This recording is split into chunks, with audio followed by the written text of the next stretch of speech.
What is going on, folks? Back at it again. Wednesday, not Wednesday, it's Friday. Weekly Ultimate No Prep Challenge. I'm here with a very special guest, Zonalar. How are you doing, buddy? Doing well. It's a hot summer out here, so great opportunity to stay up late at night when it cools down. Get to take advantage of that nice, cool night air. Yeah, it's Indeed. pretty rough, pretty humid over here in Kentucky, so it's not fun, not fun. But yeah, what we're doing is the Ultimate No Prep Challenge. What that is, for folks who don't know, it is a role playing challenge where everything is randomly generated. So everything from the setting / genre to the tone of the game, even down to who's going to be running it, will all be randomly generated. We get about 15 minutes to talk about the premise, come up with a character, and we role play the session. And it's of course it's a 4D role playing session, meaning that the entire thing is in character. We are not going to be talking out of character. No out of character questions. It is going to be a great time. We're gonna have a lot of fun, and it's gonna be chaotic, but we love it. So, couple people hopping in. Nicholas, very astutely calling out our lateness, only by 4 or 5 minutes. And of course, Elf Hunter, the ultimate non-punctual. Cool. So, what we will do, I will pull this up. I'm actually going to have Zonalar go ahead and roll everything for us, just because Google Chrome is being a bit of a punk, and it's just not being nice. So, evens or odds, buddy? I'll take the odds. Okay. Now, I'm going to need you to go ahead and roll a d4 for me. If you get odds, it's you. Evens, it's me. And I'm not going to be able to see, but I'm going to trust that you're telling me the truth of what we roll. So, d4. That's a 4. 4. 1 4. So that means I'm even. running it. Awesome. Cool. So I'm running it. Awesome. So if you will go that ahead made and be my life kind just enough a whole lot easier. Sweet. If you would be kind enough to now roll a d20, see what we get for our setting. All right, place your bets, gentlemen. We got a 9. Roll again and make it anime. Awesome.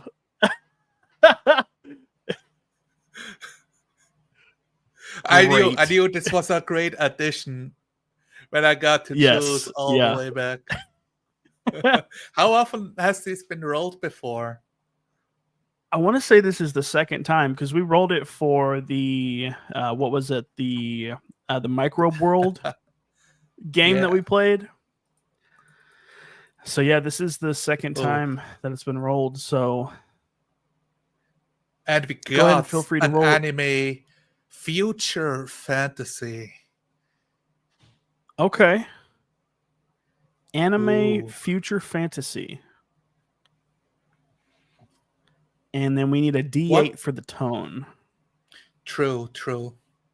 Because I'm a bit lost at future fantasy. I get my mind goes to Star Wars when we talk about like fantasy, but in the future. Sure. A 7. It's a mundane. Okay. You're gonna go ahead and roll, because that's like the 7th time we've gotten mundane, and I think we. Gotcha. Yeah, go ahead and roll a D8 again. Yeah, the size is there. The dice is there, all a bit weighted on the mundane side. Yeah. A 5. Heroic. Future heroic fantasy. Heroic future fantasy. Sweet. Awesome. We'll get rid of that. All right. And make it anime. It's an anime as well. Oh yeah, anime future fantasy. Awesome. Cool. All right. So, future fantasy. That is one thing that I have never looked too much into. So when I think future fantasy, yeah, go ahead. Well, I was going to say, for me, future fantasy seems a little bit more cyberpunky. Like you're getting into more the, I guess you could say it's like, what's it called? Shadowrun? Isn't that kind of fantasy-ish? Shadowrun leans heavy into.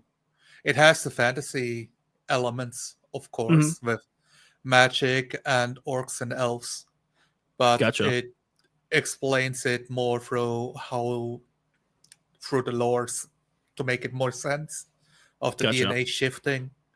But it's less fantasy, like it's really more dystopian on the dystopian end, so it doesn't fit the tone whatsoever. Right. Gotcha. So we got heroic. So of course we could go. So you mean I think Star Wars is an astute, because like if we took kind of the Star Wars vibe and made it more of like a more like proper swordsman, that type of vibe, where the Jedi are like they're not just using laser swords, they're using like actual swords or something like that, or like we just take fantasy and we sci-fi it up a little bit.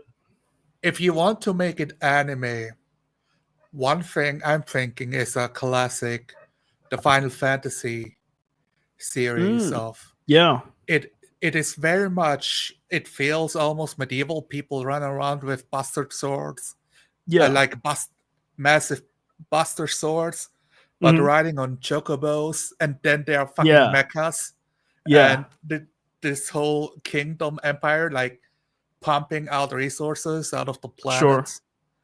Sure. That makes sense. Yeah, I dig that idea. Kind of the Final Fantasy sort of vibe. As far as a premise goes, I'm trying to think of something heroic. Eco-terrorism. like deforestation. That is literally Final Fantasy storyline, right? Yeah. At the Final Fantasy 7, which I never played, but like through osmosis. Yeah. Like, we're fighting the bad guys with eco-terrorism by busting up all their machines. Right. That's kind of a vibe. Like maybe there's this like massive, like mega, almost like a would Wunderwaffe be the correct term? Like this massive super weapon. Yeah, like a wonder weapon, a massive, a new technology, like burgeoning. Oh, we discovered this new technology, and of course they turn it into a weapon immediately. Yeah.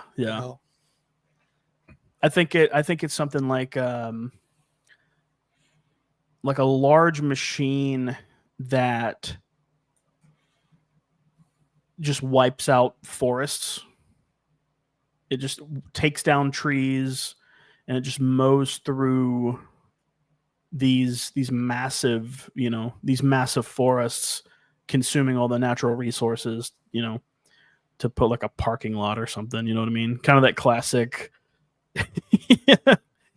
we're gonna tear down the forest and put a shopping mall in it, Should we go beyond Earth?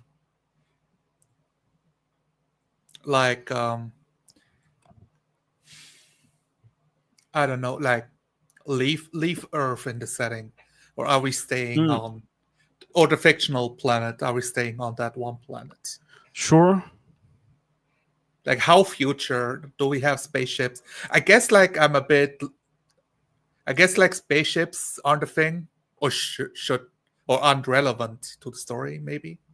Yeah, I mean, I imagine they could be relevant. I feel like when you get into spaceships, you get more into the sci-fi realm. Granted, that's kind of what we're doing, but I think when I think of fantasy, I think a little bit more grounded. No pun intended. I definitely feel like, okay, sci-fi is the spaceships, the weapons, the technology, and fantasy are the bonds of friendship and the characters and how they develop in that setting. In anime, even more so. Oh yeah, absolutely. Let's see. Trying to think of so maybe your guy is like just like a dude from a like sort of a small town village, and he's heard tell of the big machine on the coast, or coming up on the outskirts of the town, and he's been commissioned to go and try to sabotage it or something.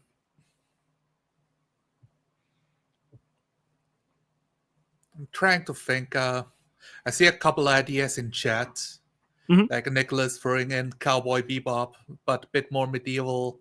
Sure. Which I mean, that's a vibe for sure. I love the liberating jazz playing when you do stuff.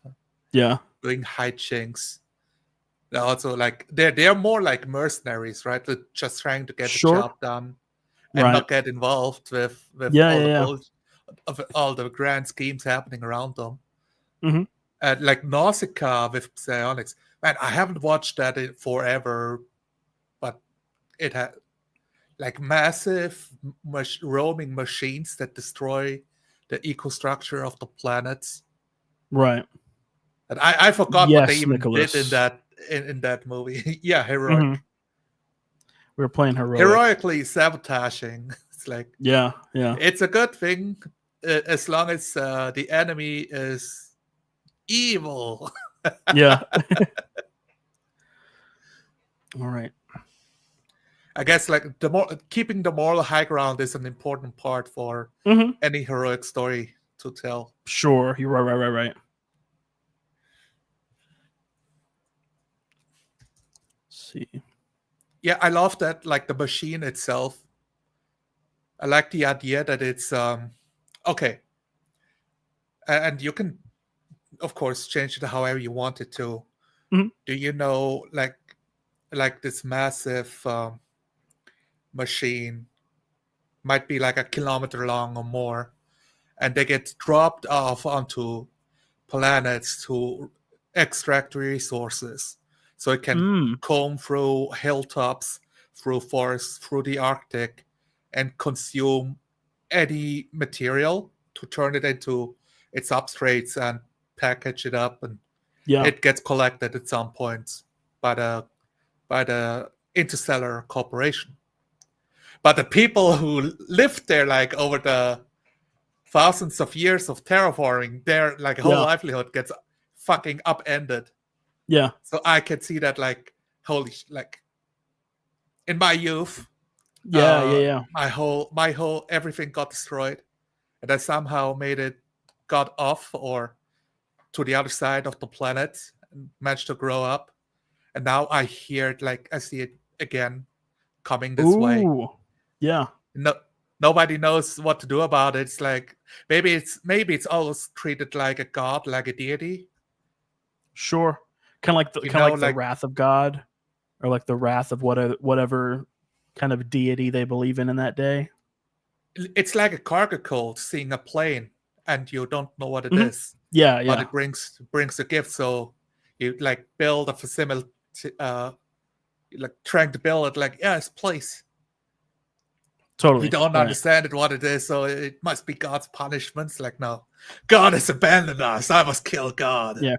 Or maybe it's like you, since you've interacted with it before, what it is. So when it happens again, everybody else is like, oh my gosh, this is, what is going on? What's happening? But you're like, no, I've seen this before.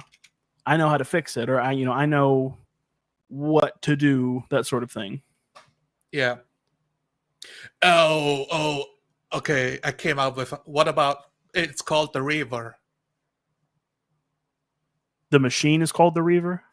Yeah. Or we call it the Reaver because it plunders. Like it Sure. just fucking goes through everything.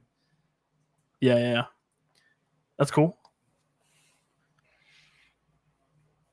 Yeah, I like that idea so far. Yeah. So your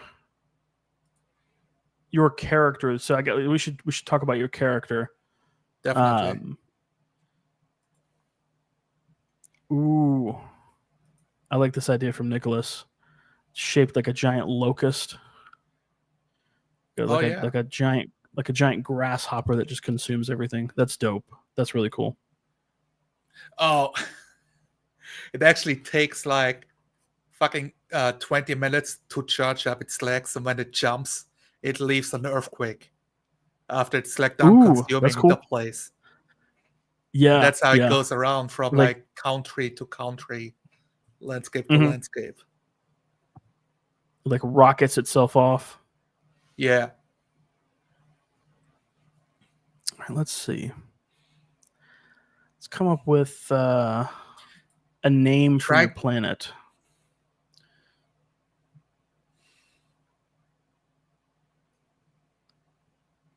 Yeah, I'm not good with planet names.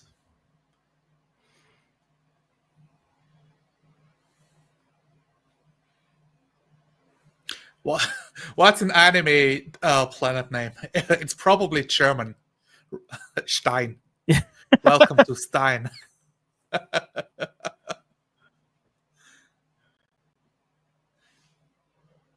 The planet is called Stein, and it's incredibly rich in minerals and resources, like full of mountainous areas.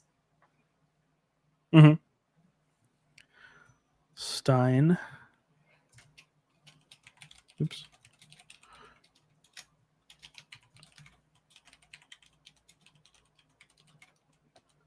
Real quick, just want to make sure folks who are watching, are we good? I'm having a little bit of connectivity issues at some certain points, but if y'all can see us and hear us, we're good.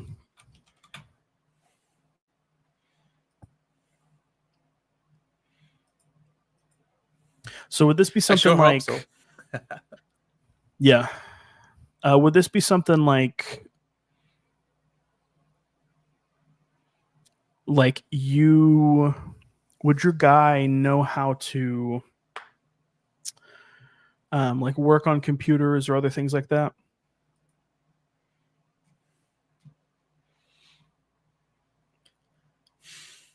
I think let's say I think I might have a rudimentary understanding of computers, but I think I will really lean heavy into the physical aspect of. Sure. Do we want to take it more kind of like? Do we want to do more like cyberpunk, where it's not so much wires and everything, but it's more so like, heavier machines, more gears and other things like that? Because I feel like that strikes a good line in between fantasy but also future. What do you think? How do you mean, like heavy machines instead of like changing body parts? Instead of wires and computer panels, it's more so valves and gears and so like Nicholas said, it's more analog. It's more like Treasure Planet instead of absolutely instead of gadgets. I like the idea that the future, it's they increase technology on the macroscopic scale, but not on the microscopic scale. They don't know how to build a small computer.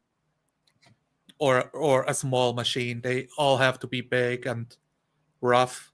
Yeah. But it means they're easier to build, like technologically wise. Sure. Also, it's kind of cool. Like, okay, all the machines that fucking giant, like as big as a house. Yeah. Like, yeah, and it really fits that kind of. There's that sentiment of throwing yourself upon the gears. There was a speech given. I don't remember who gave it. I don't even remember where I heard it first. But it was the speech about, when the workers see the system is so damaged, they have no choice but to throw themselves upon the gears, throw themselves upon the mechanisms, anything to stop what's happening. yeah, it's kind of that sort of that self-sacrifice sort of vibe. I'll have to see if I can find that. I very much like the idea that my character doesn't know of a world outside of the planet, because it's kind of like people came here because of terraforming, but so much time has passed that most of the connection to the greater empire or network has been lost. So right. when the Would it thing be? Do you think it'd be something? Go ahead. Because if we're going off of the idea that this has happened to him before, could it be something like it happened to him when he was much younger? Like, oh yeah, like still a child. Memory. Okay, gotcha. I was like 8, old enough to understand this is horrible, but too young to act and do something about it because just frozen in fear. Right. Yeah, makes sense. That makes sense. Cool. Do you have a name for your character?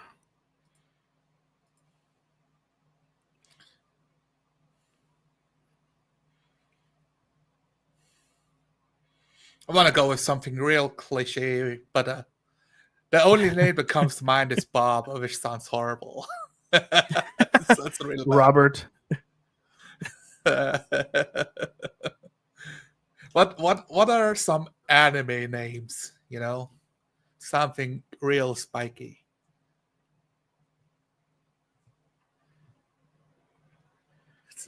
My name is Link.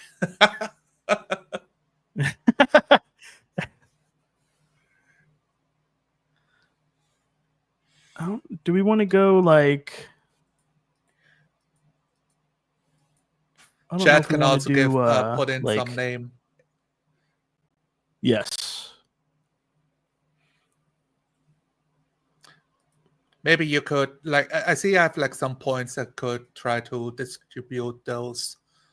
So this broad and combat, they're separate, but I take from the same point pool, right?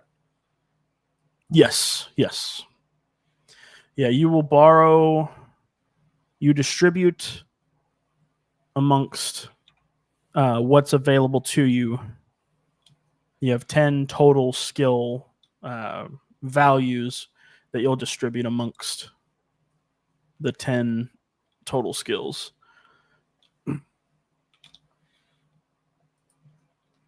All right. Nicholas said you could do something Germanic. I try not to. I want to go Japanese. or something fantastical, because there's so many. Every time I hear a Japanese fantasy anime name, I feel like, oh, that's such a cool name. Yeah. Yeah.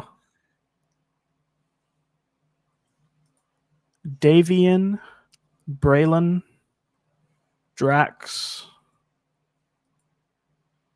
Corley, Enders, Kane, Cayne. Oh, let's go with Kane. I like that. Oh, Kane is real good.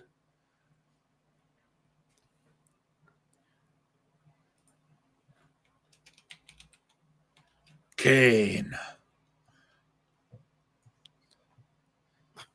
The Revenge of Cain. Cain.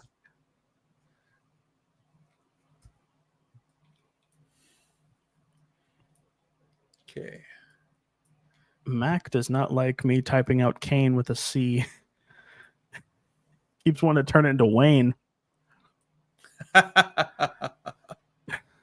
Elf Hunter, my very first name on YouTube before I just started using my own name was Marcus. Because I used to be obsessed with professional wrestling and I had my own wrestling name. And I also really liked Gears of War. So my wrestling name was Marcus War. Marcus. So War. Don't feel bad. And it was spelled with the K. Perfect. Cool. So we got Cain.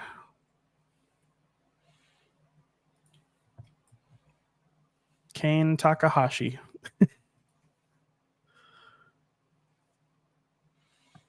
All right. Alrighty.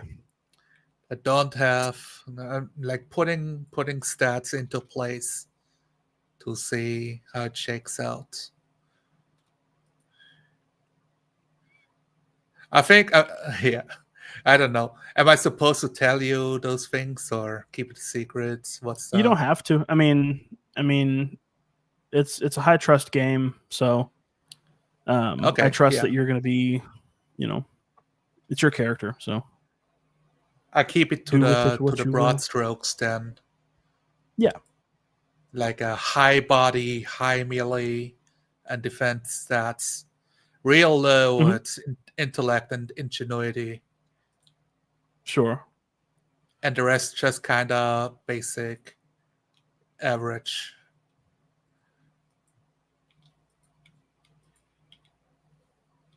That'll do. All right. I'm good to go. Are you? How are you feeling?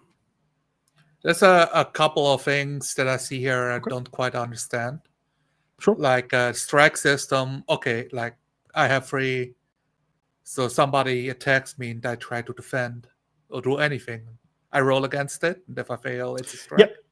Yeah. So the way that it works is when a person goes to attack you, I'll describe how they attack.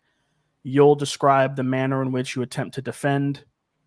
We'll both roll, and whoever comes out on top. So if I'm attacking you and I succeed at the roll, and you fail, you take 1 strike. Gotcha.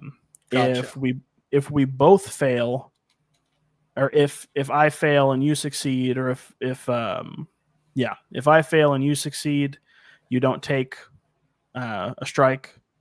If it's a tie, the person who initiated, so if it's a tie, there's no damage taken, but the person who initiated has the advantageous position. So even if you're not doing damage, you're still in a better position. And the way that it works is that a critical is better than a success. Success is better than failure, and failure is better than a fumble.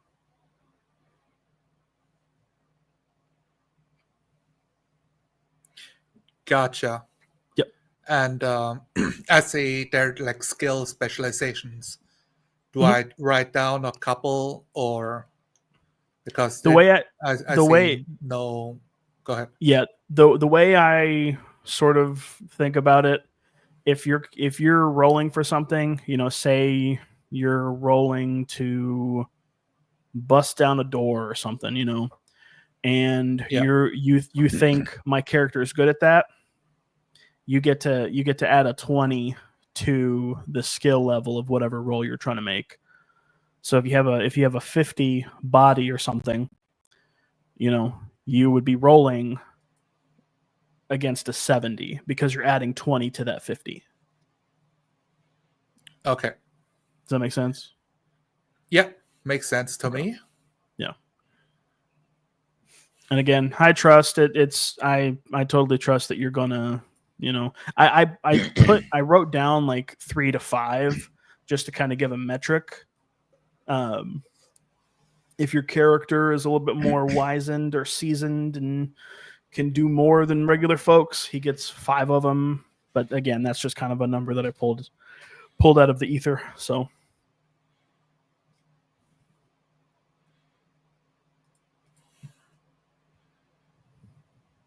Sounds good to me.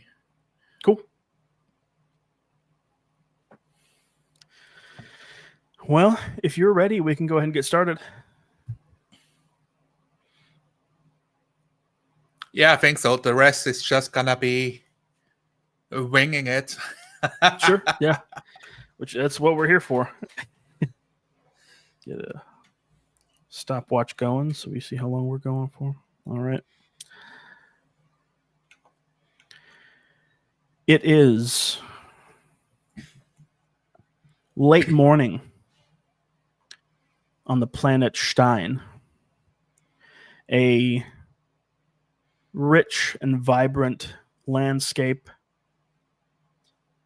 in its galaxy. It stands apart from the surrounding planets as being a haven of vibrancy and life. In a small village tucked away in one of the major landmarks in Stein, we find Kane. Early mornings. I'm out traveling to the marketplace, filling up 2 giant buckets on the local watering hole, pulling on a big pump, pulling down to pump the water up, filling up both canisters and hoisting them over my shoulders to carry them back to my small farm. The village of Greenvale is one of the smaller villages, but on Stein, even the smaller things are rather grand in their nature. The roar of the crowd calling out dims, and the up ahead in the distance, the visage of your small farm.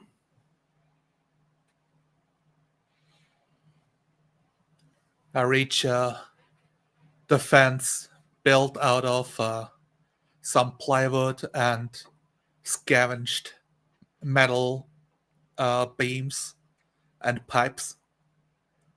Go through the small opening by the roadway, by the pathway, and start setting up the water for a couple of alien animals the size of a cow, but with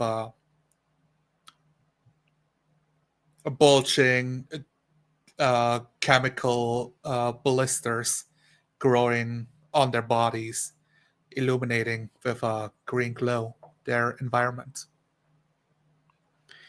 The dull, sickly green glow. As these creatures move, they sort of make a sloshing sound as the viscous liquid shifts around in these pustules.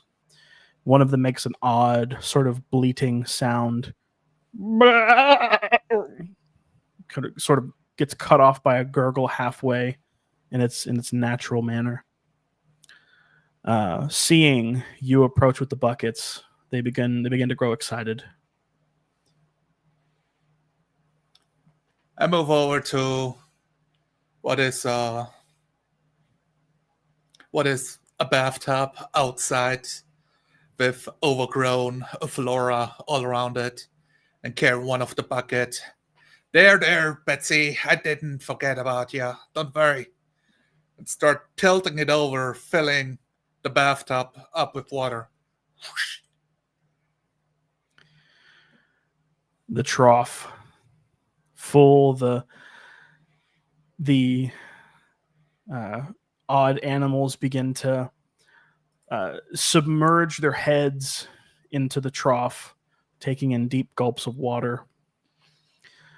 From behind, the sound of a voice calls out, says, "Kane!" Kane, is that you? And the sound of light footfalls.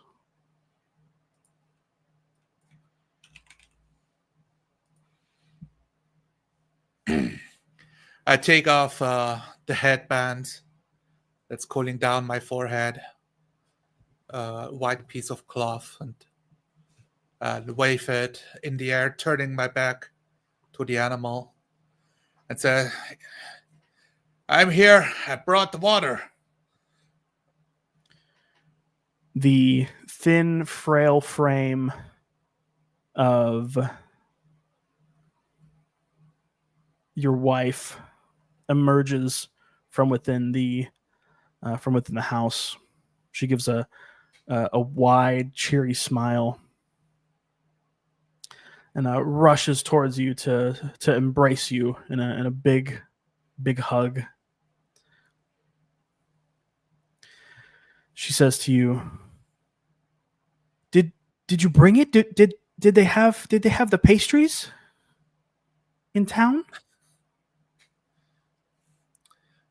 I look at her with a big smile, and she asks about the pastries, and I do like the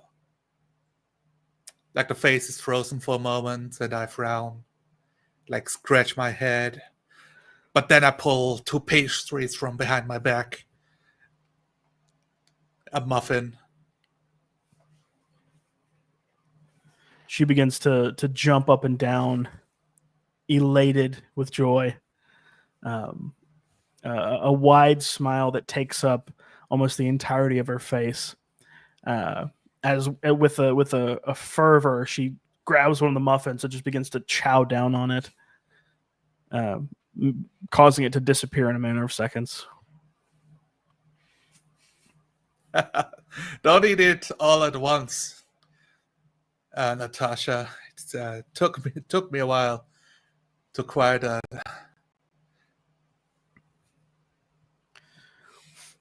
A small sort of lump in her belly now from the quickly eaten morsel of food. She sort of rests a hand on your face, gives you a soft grin, chuckles, and then starts to head back inside.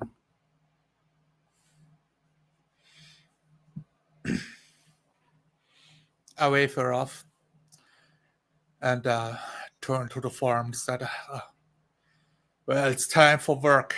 And look for the big machinery I got standing next to the silo and start milking the chemicals from the animal, connecting it to one of the pustules that looks the most ripe. The apparatus itself sucking onto the surface, and then a needle protruding gently inside and starts sucking out the liquids.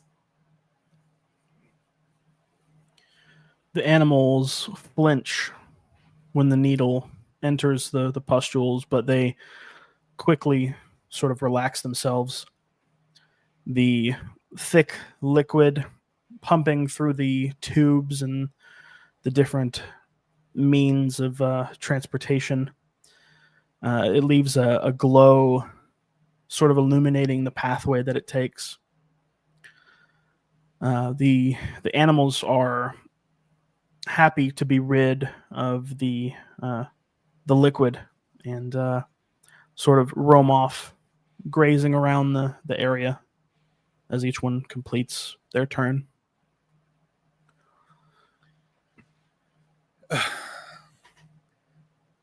They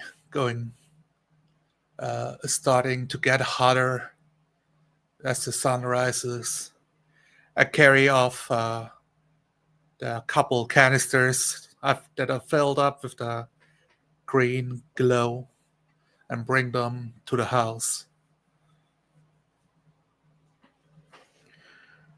The sound of creaking wood and clopping hooves is audible in the distance as, approaching down the road, a strange two-headed ox creature is carrying, or I should say dragging along a large cart. And seated on top of the cart holding some reins is an older gentleman, sort of a longer, sallow face, really thin eyes.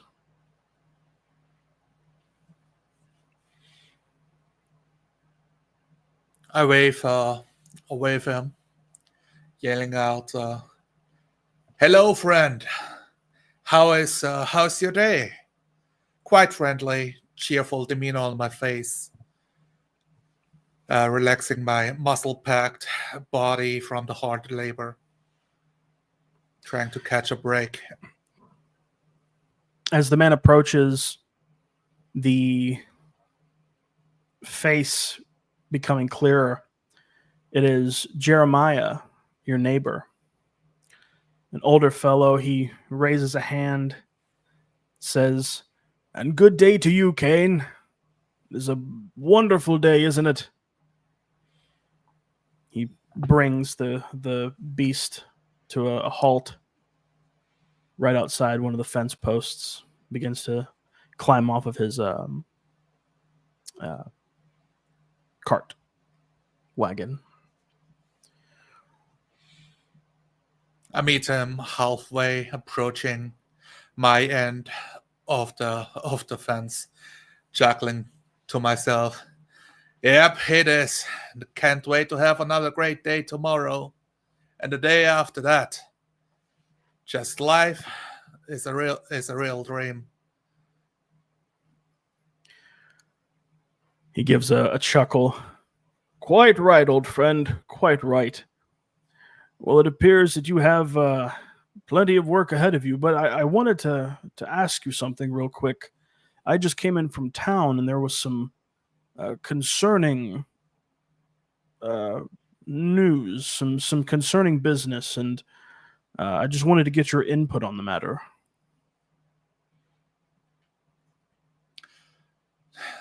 Standing relaxed by the fence with one arm on the post, I straighten up a bit, a furrow in my brow. I say, "News?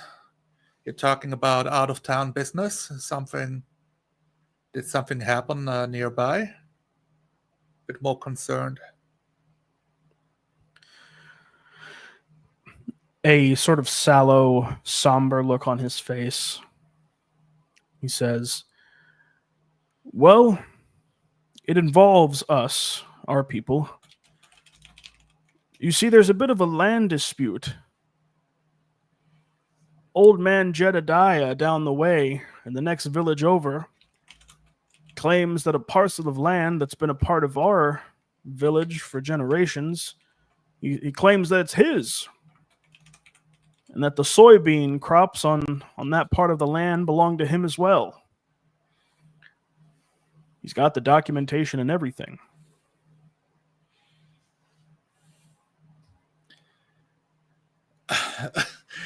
Exaggerated sigh on my face, like, "Oh man, I swear you might think that one day old chap might learn how to share his lands with the families around him. He's always so narrow-minded about the details." "Well, as the old saying goes, if you get too caught up in looking at the leaves, you'll miss the forest for the trees." Or something like that. Well, anyway, there's a meeting happening about it in a couple of days. We would love for you to join us. A nod. Well, it couldn't hurt. Get to meet some of the townsfolk more often. I need a buyer for my canisters anyways. Yeah, I will show up. Hear out chap's case. Maybe I can help. Make sure it doesn't escalate. I rub my strapping shoulder, massage it a bit. A wide smile, very satisfied look in his eye. He sort of slaps you on the shoulder, A good man. Well, I gotta be hitting the old dusty trail. Best of luck. We'll see you here in a couple of days. And starts to turn around to walk back towards his cart. See you later, Kevin. I turn to continue the rest of the day full of hard labor, plucking fruits, serving the lands, tilling it. The sun slowly descends towards the horizon as night begins to fall.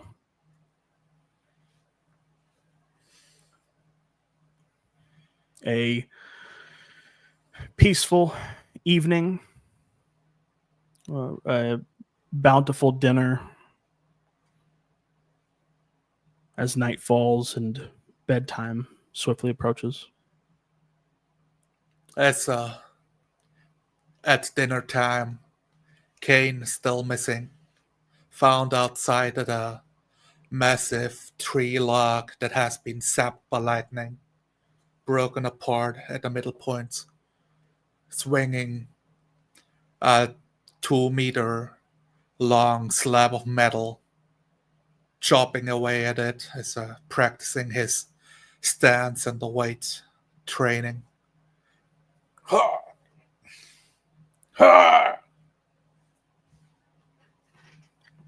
The sound of his cries echoing across the flat farmland. Natasha stands at the door hearing the cries as she sort of turns around and begins to hurry little Junior off to bed.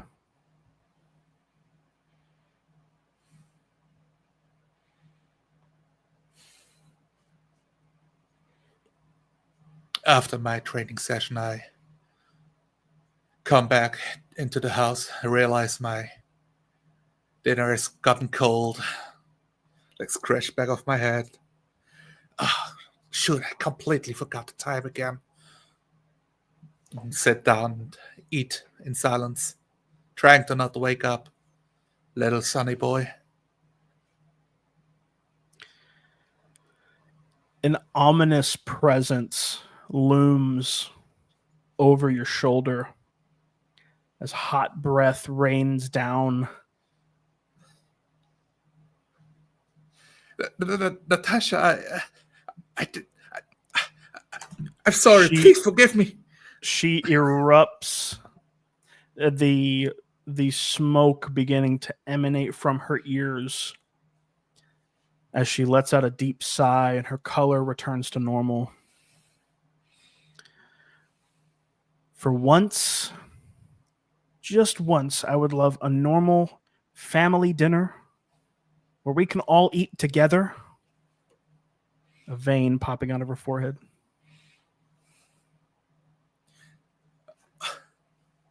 But how do you don't understand? I there's so much to do on the farm. I need some time to practice. Practice for what? The vein growing even thicker. Nothing has happened in the entire time that we've lived in this village. And you're throwing away special, important time with your son to go play swords and hit a tree? I raise both my hands, try to put on my best disarming smile I have. Like, please, Tasha, it's important. You never know when something bad happens, you know? I've heard like Jebediah's been pretty upset recently.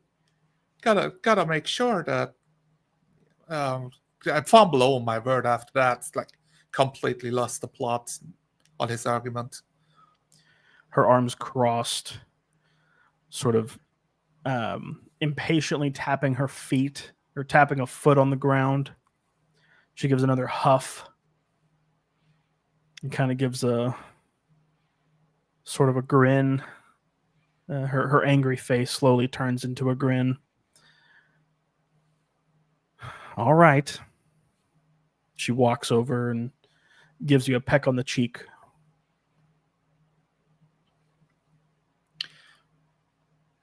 Visibly relax, all tension leaving the body. It's like I'll make sure to spend more time with Sonny Boy. All right. Next dinner I'll be here. I won't forget. Sundown I'll be in the kitchen.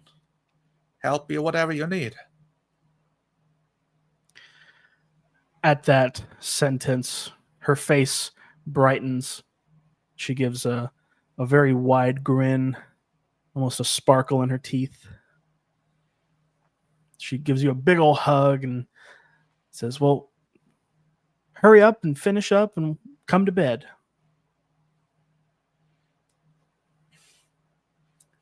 Yes, darling. Destroying the food at immense speed. Shoveling it inside. Delicious still, even if it's a bit cold. I just love you, gravy.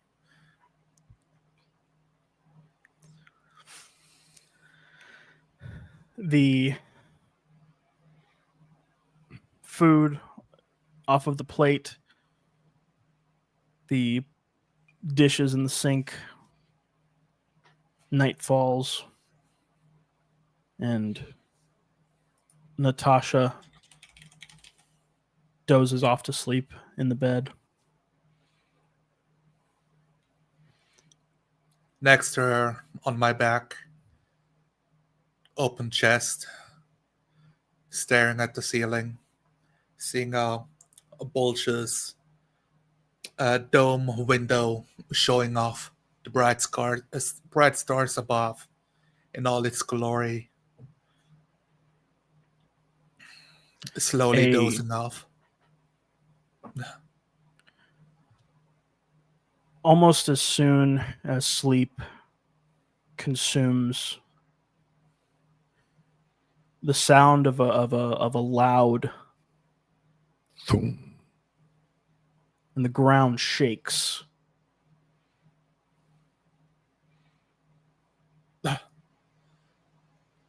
Startled a bit, waking up again, barely noticing the thump. I lift my head a little bit.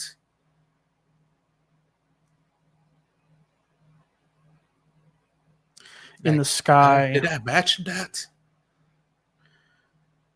In the sky above, the remnants of a streak of light, as it is almost like a fingertip has wiped it across the sky,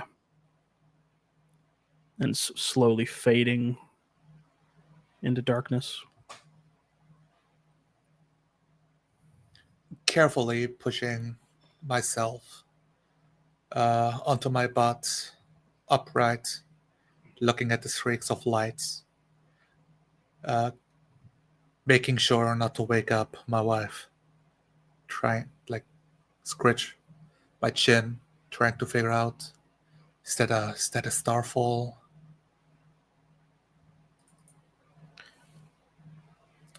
But cannot really make up my mind.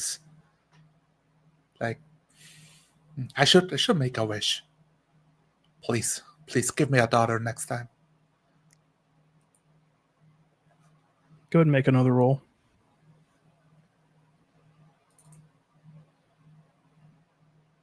$99. The sound in the distance, cries, shouts, yells.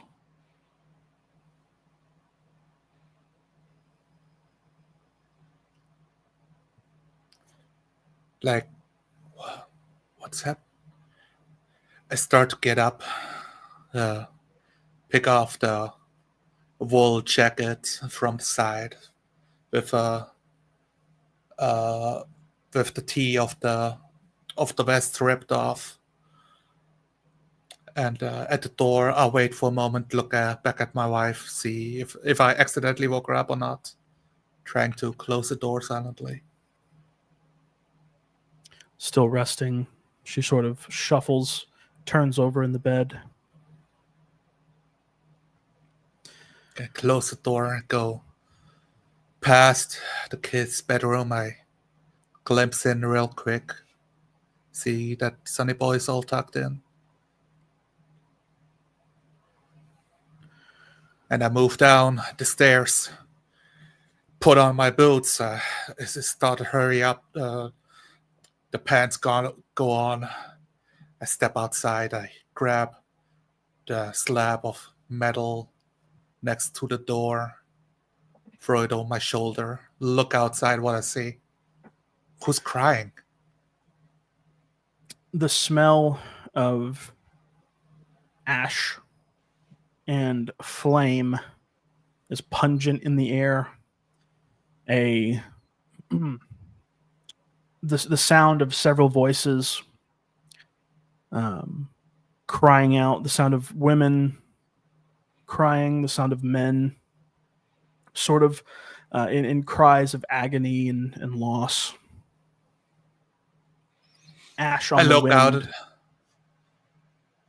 I look out at fire, thinking if the fire can reach my farm, or what's causing it, trying to seek for the source as I run to the edge of the fence.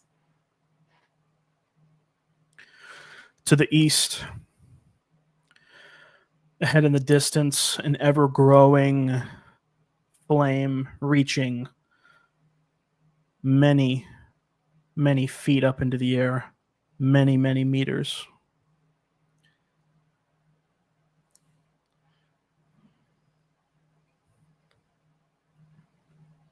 I yell my wife's name, Natasha!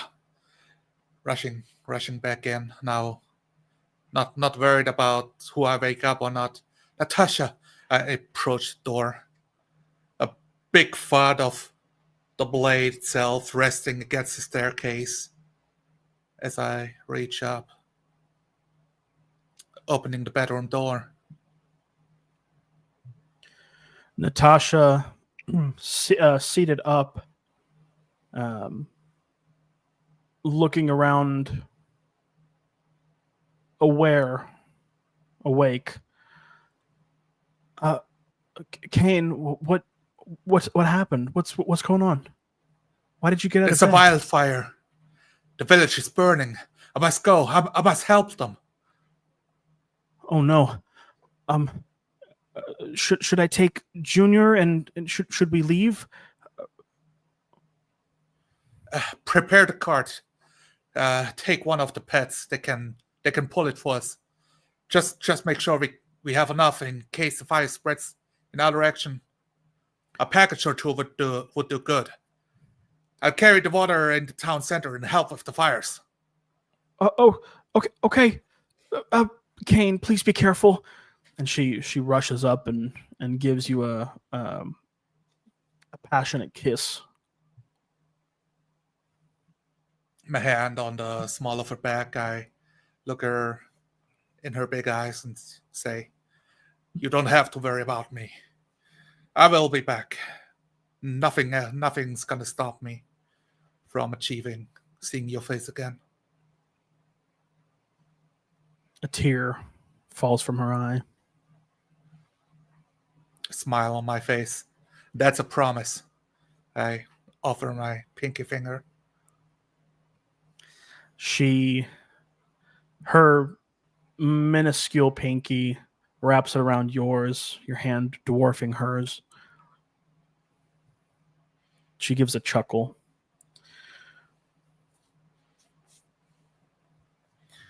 Now I must go, and I gingerly disconnect myself and give her a smile before I turn, determined, leaving the house, the buckets over my shoulder, the sword over the other.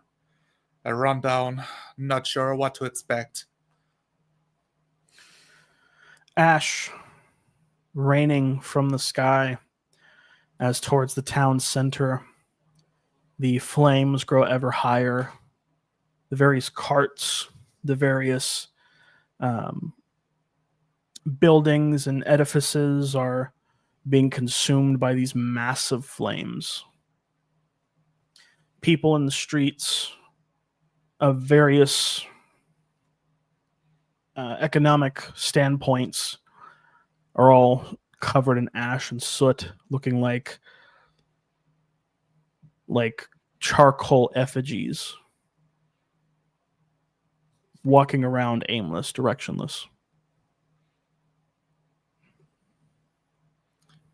Grab a guy by the shoulder with his nightcap still on and say, "Hey, you, what happened?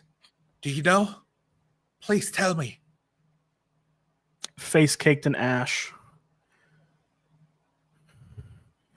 Heavy, labored breathing. The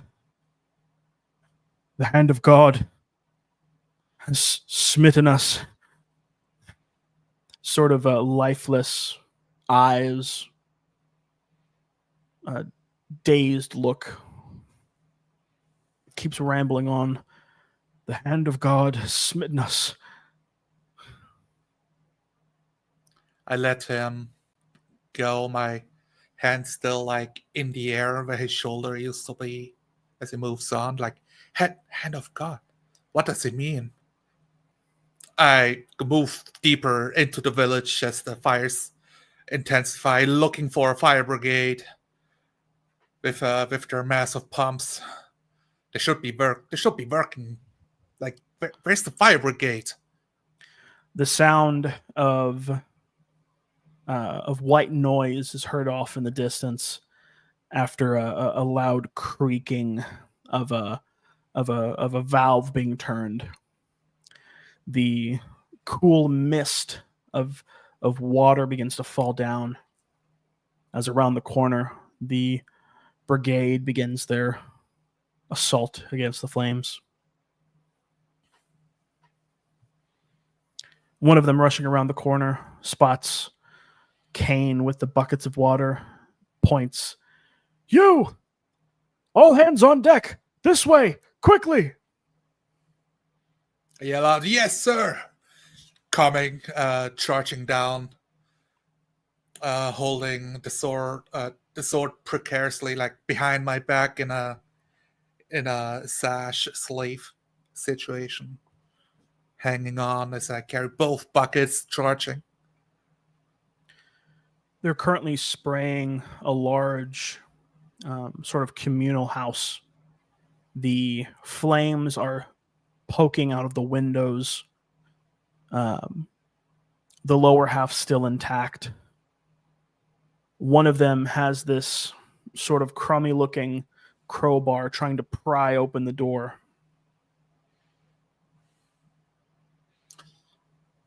I run, I put both buckets down first, seeing one of the windows spewing out fire, grab one of the buckets and chuck it as deep inside as I can, splashing the walls and through the window. Go ahead and roll.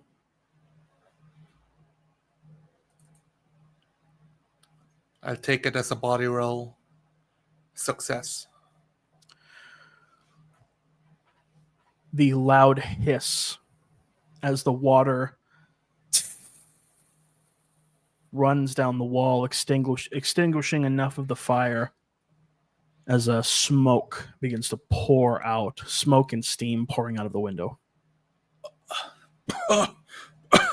I take my headband and lower it to wear it like a mask, pull it over my mouth and nose, and look at the guy with the crowbar and run towards him and start wedge my sword right above the crowbar, slamming it into the door and pry it open.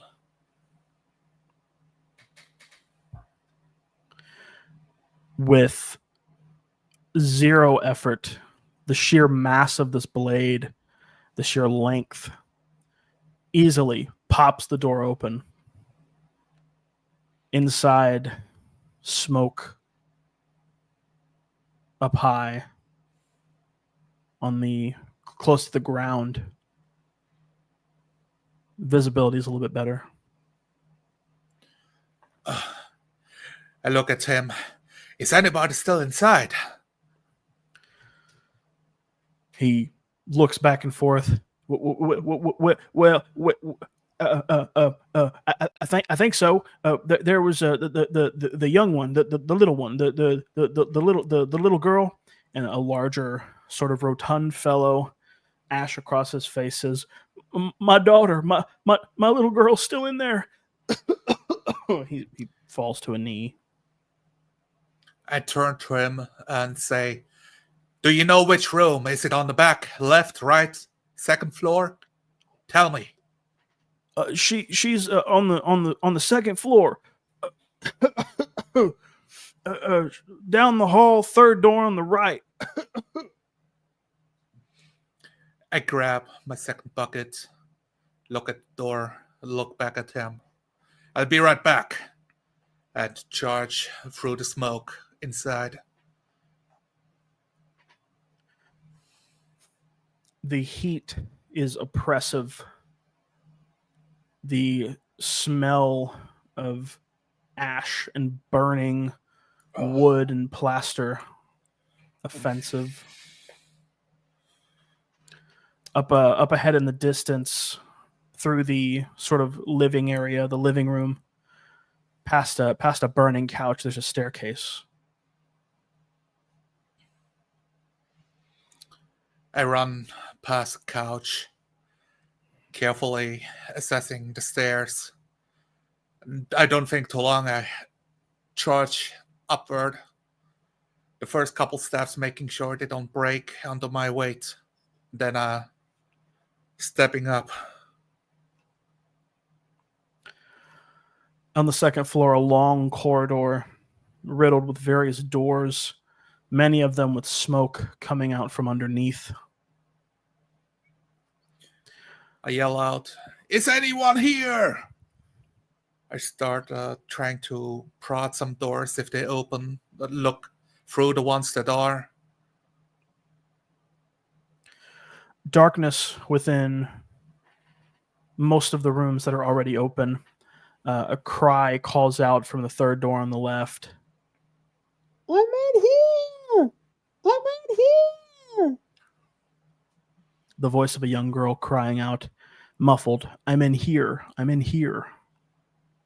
The heat starts getting to me, and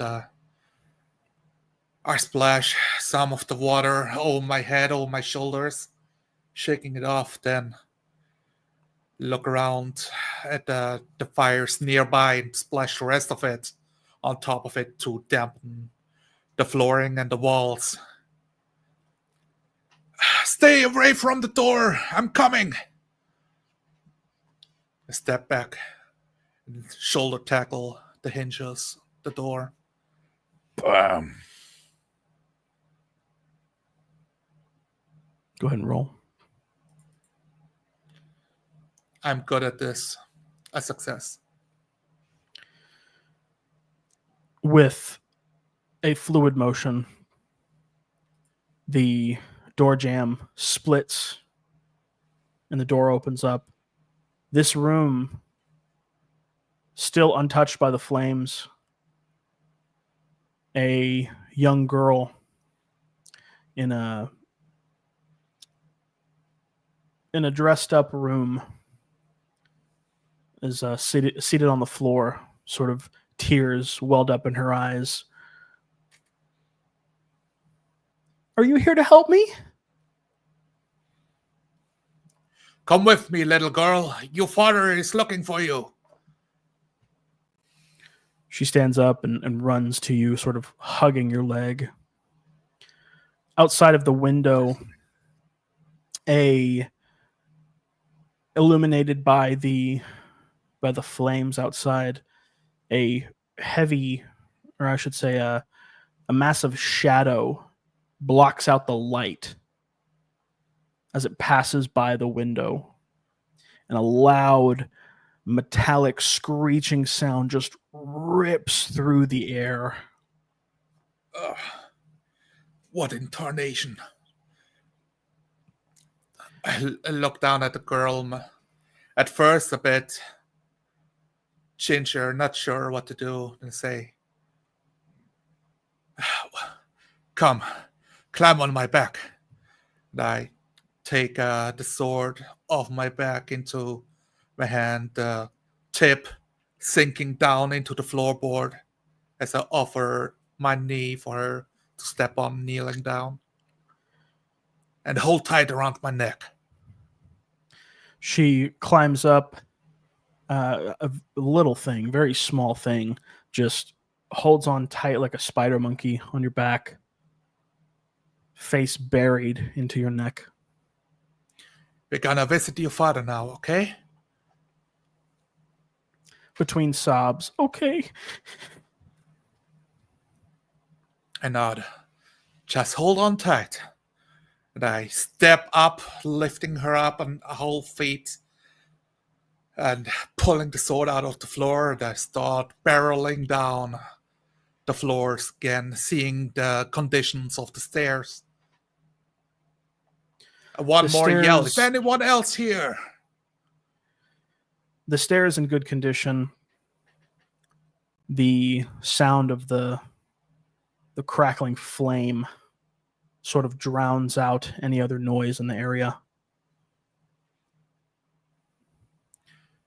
I charge down. Now a bit more carefully with the steps, trying not to break them. But keeping my speed. A bit worried about the ceiling. Just need to reach the door. It's all I gotta do, the double door. The sound of wood creaking as pieces of the ceiling in front of the front door begin to drop, starting small at first. Just my luck. Hold on tight. And I charge towards the door, seeing some of the people, just their shadow standing outside, but too much of the fire blinding me as I make a sprint for it. Go ahead and make a finesse roll.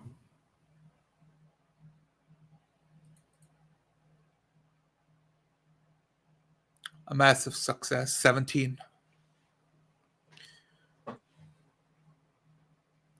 Behind, as the front facade of the building caves in, narrowly avoiding certain death, those waiting outside begin to surround you, taking the little girl, trying to pry her off of you. She's still holding on tight.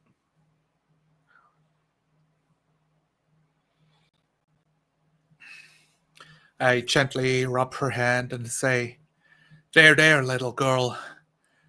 Your father is here. He's waiting for you. Her grip loosens, and they take her away towards safety. I straighten back up, getting back on my feet, lifting the sword over my shoulder and turn around. What threw that massive shadow? Just looking for answers from any of the standerbys. Several bystanders sort of scanning the skyline. One of them points off in the distance. It's whatever that thing is. As again, that massive metallic grinding rips through the air again. I cover my ears. I'm saying things, but nobody can hear them over the screech. The last word is just, Sheriff! Where's the sheriff? Through smoke and ember, a man wielding a sword sort of hobbles his way over, crying or calling out commands to different people, telling him to get out of the roads! Get out of the roads!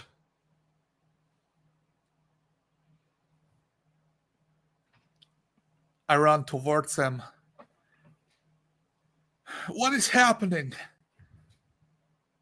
How can I help? He eyes your massive blade and says, "It's the hand of God. His judgment has come." And that, he points up to the shadow, as a flash of light from all of the heat. A small lightning storm has started to brew. And in the flash, this massive metallic machine made up of gears and hoses, all manner of mechanisms, create this vast array.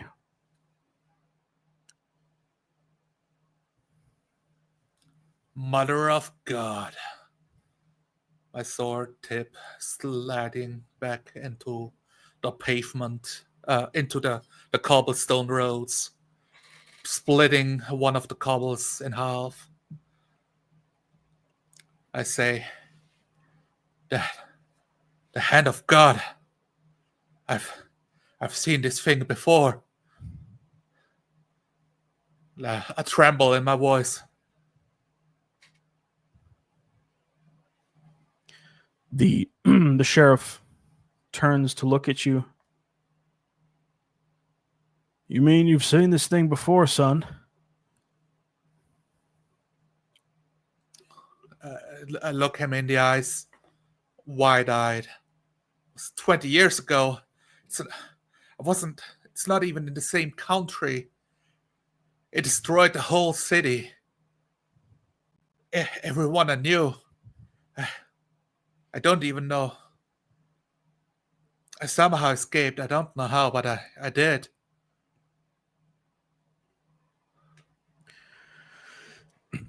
He, somber, sad look on his face. "Well, if what you say is true, then there is truly no hope for any of us." He begins to look around.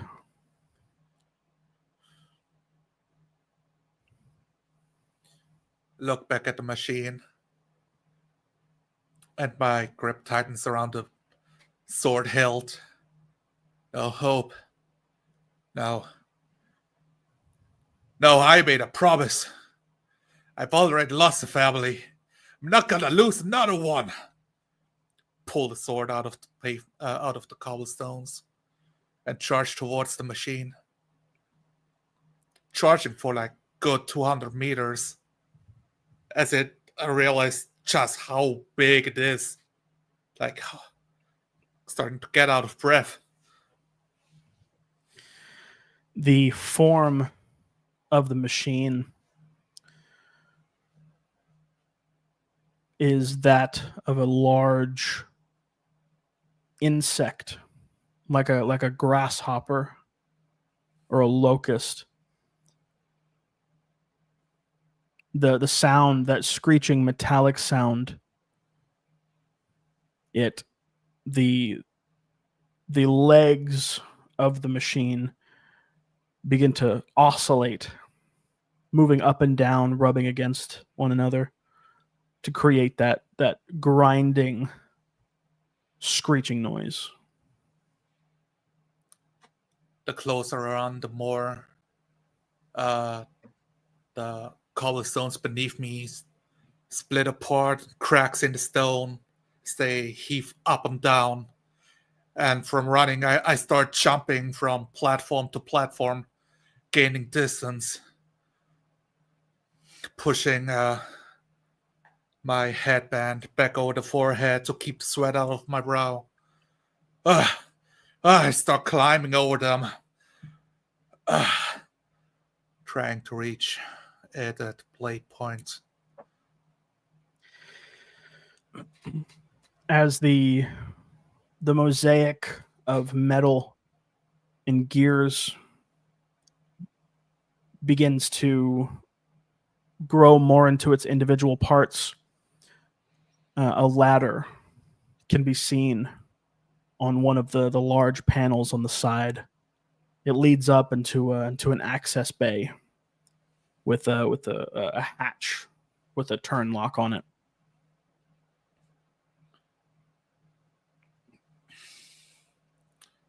My mind focused on the ladder. I run towards it and leap towards to cover the distance to grab the first rung. Go and make a body roll for me.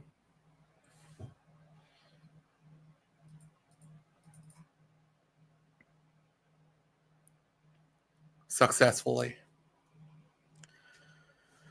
Gotcha! Yanking on my arm. A low rumbling noise. A soft vibration begins to grow more and more, more and more strong. It grows stronger.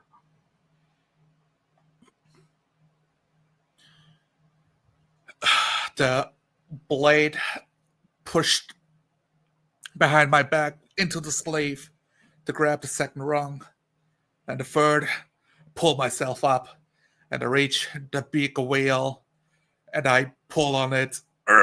My muscles bulging out. Some of the caked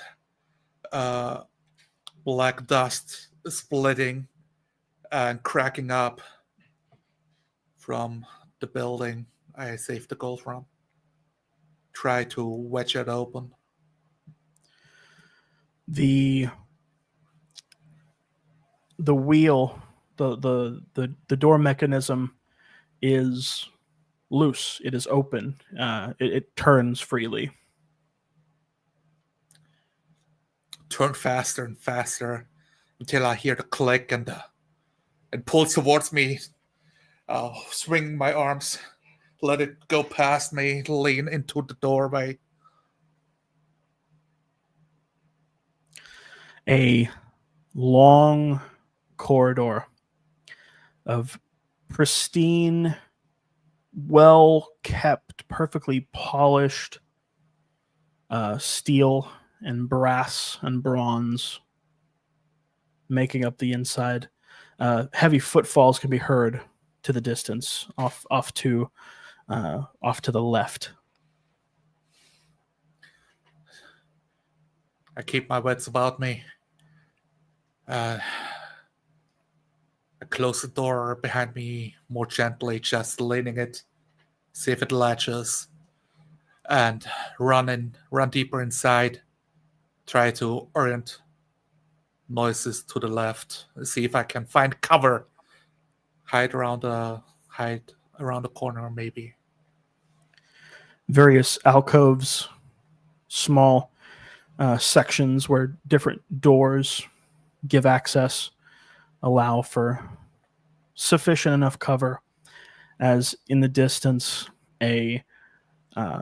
rounding the corner, a tall, green-skinned, pointed-eared, muscly form emerges, wearing like officers' clothes, like military officers' clothes.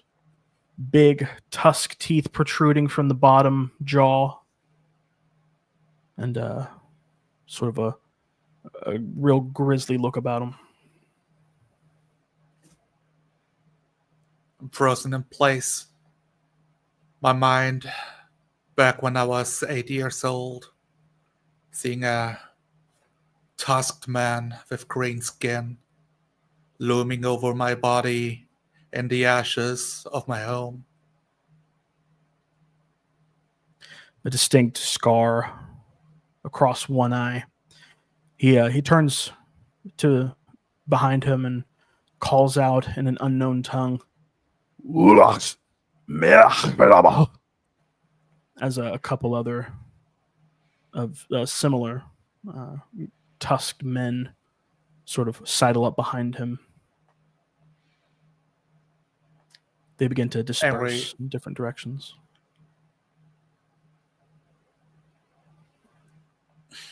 My knuckles turn white around the grip of my blade. One hand placed firmly on the edge itself as I sneak up from behind, waiting for the footsteps to dissipate and get a perfect strike. One of them begins to walk past, preoccupied with the directions given by the general. Doesn't notice you. A swift strike, using the second hand to turn the blade, have more control, not to clank against the wall, as I aim to carve through his chest completely.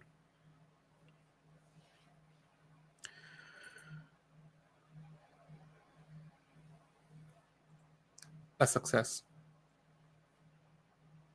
Failure.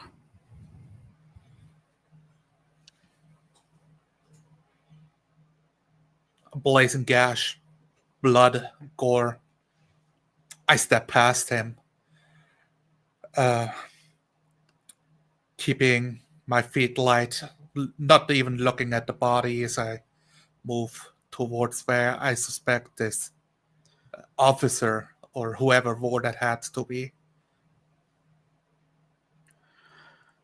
Down the corridor, which is now empty, save for the freshly killed corpse of this creature. The end of the corridor opens up into a much wider room. It's be either a common area or a cafeteria. Frozen in place for a moment, looking around, realizing what's supposed to look like food. Why is it green? Why does it glow? Around deeper, charge towards the other end.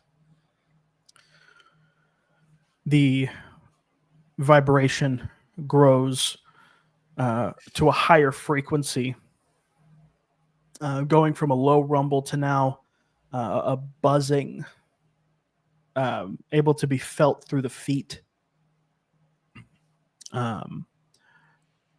No resistance in the cafeteria. It's empty. Up ahead, another corridor leading down with various signage on the walls with different arrows pointing to different places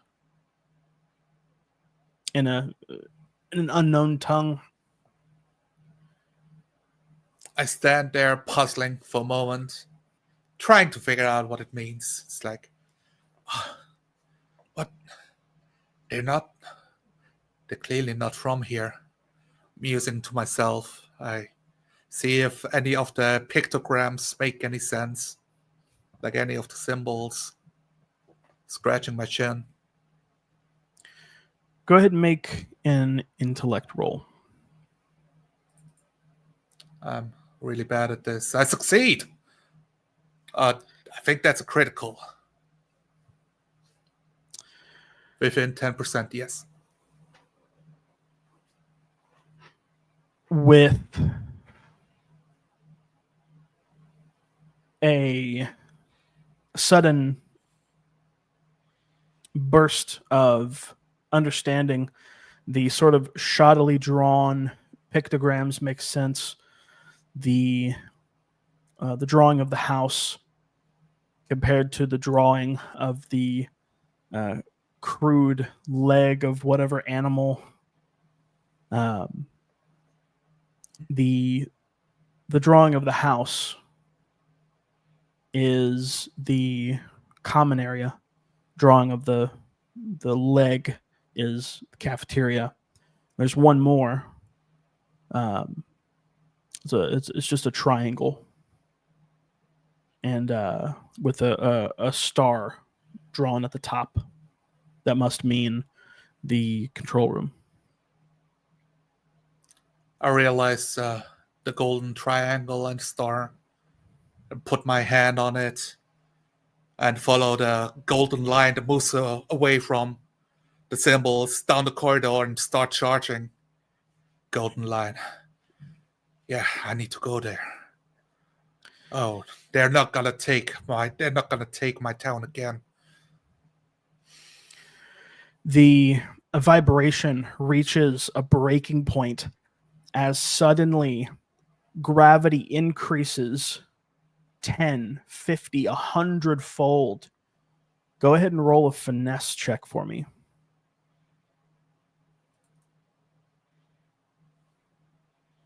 A failure. The sudden increase of gravity slams you down into the ground. But it's not that gravity has increased. You're in the air.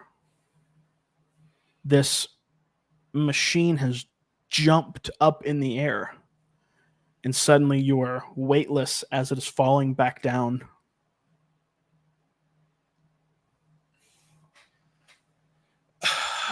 I scrambled first force onto my knees and flat out across the floor before I start hovering over the grating, and I reach out for a handhold.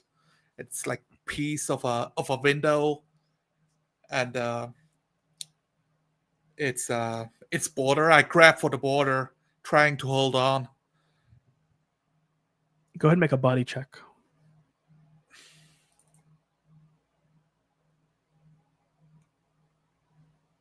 Am I good at this? I don't think so. I have no experience with gravity. A failure. Okay. The handhold narrowly just out of reach as gravity returns to normal, and you, with a loud clang as this creature or as this machine lands on the ground again, you take 1 strike of damage as you're thrown back onto the ground at great force. Emerging from the corridor, which this is a wider corridor than the one before, a couple of these green-skinned, tusked men emerge into the corridor, doubled over, beginning to retch and vomit from the sudden shift in gravity.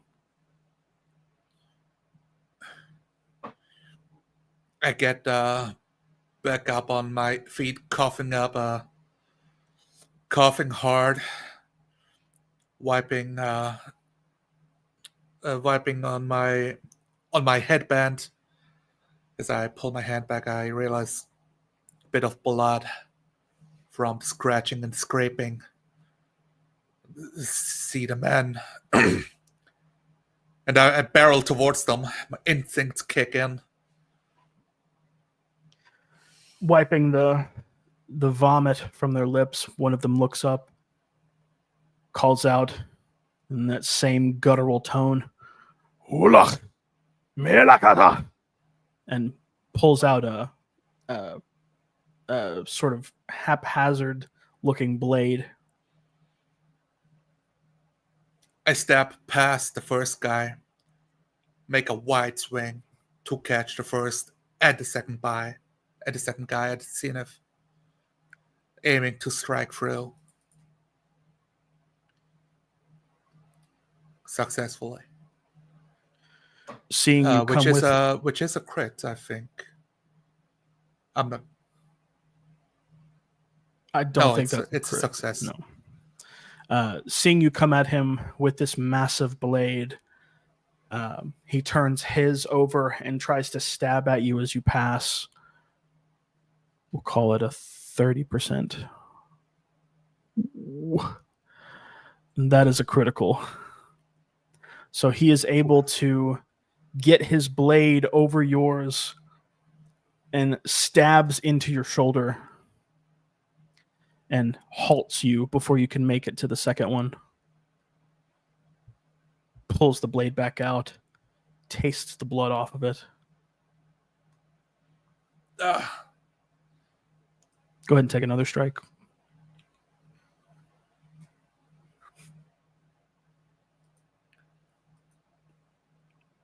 The second one, still kind of doubled over, a little bit of a weaker stomach in this one. Stands up, again, wiping the spit, pulls out another of the same kind of blade, turns it around, and both hands comes to try to stab down against you.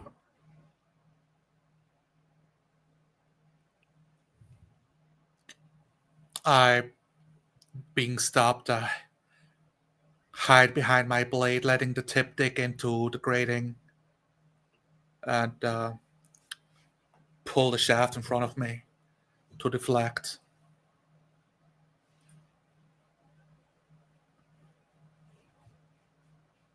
And I push myself back off the floor to headbutt him.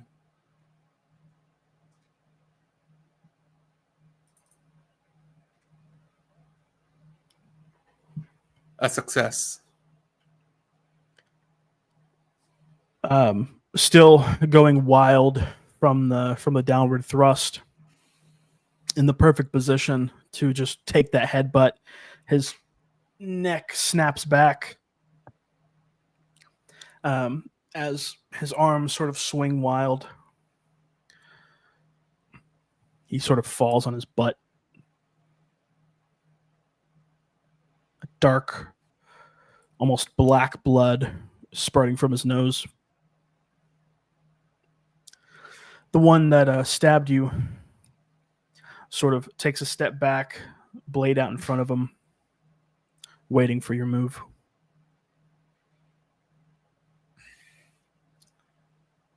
I lift my blade off the ground and point it towards him, covering a massive distance, perfectly level. And I tilt my head back, speaking in my common tongue. You do not want to get in my way. Move.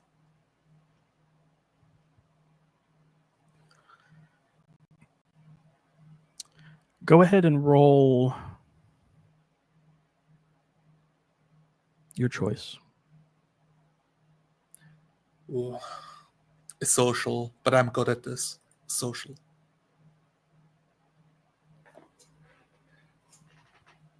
$98. That's a normal failure. The creature gives a loud guttural laugh and speaks in broken common, says, "You are nothing but fuel. Prepare to be consumed."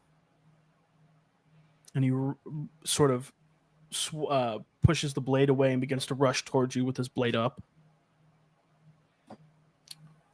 I meet him halfway, counting on the length of my blade to strike him first. That's my bet. With an overswing. Got a 30% chance.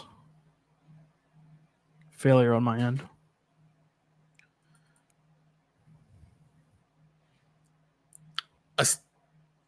A strike, that's a success.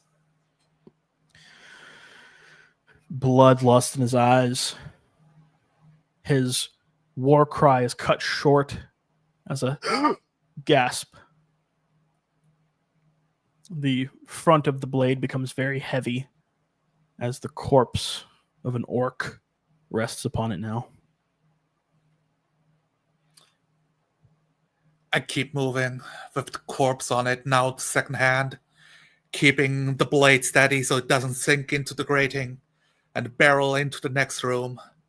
The blood gushing down my shoulder and covering my torso, dripping down as I leave red footsteps behind me.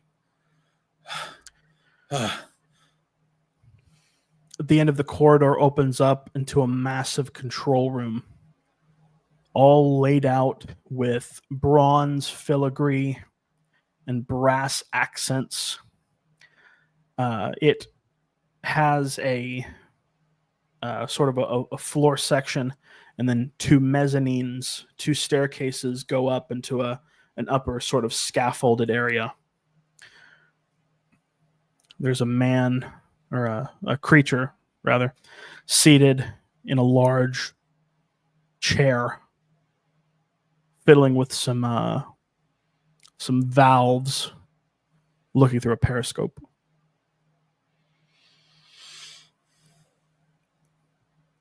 I swing my blade with a wide stance as the creature sinks down a bit deeper down over the blade itself with the gravity, and I fling it towards the man in the chair, covering 8 meters, like 20 feet. Successfully. The black ichor painting the blade and then being flung towards the man in the chair. The other orcs seated in other control areas around in this room are all flabbergasted seeing this corpse fly through the air. Several of them stand up, looking up towards their general, who is now standing out of his chair, arms crossed. Sort of a devilish grin on his face.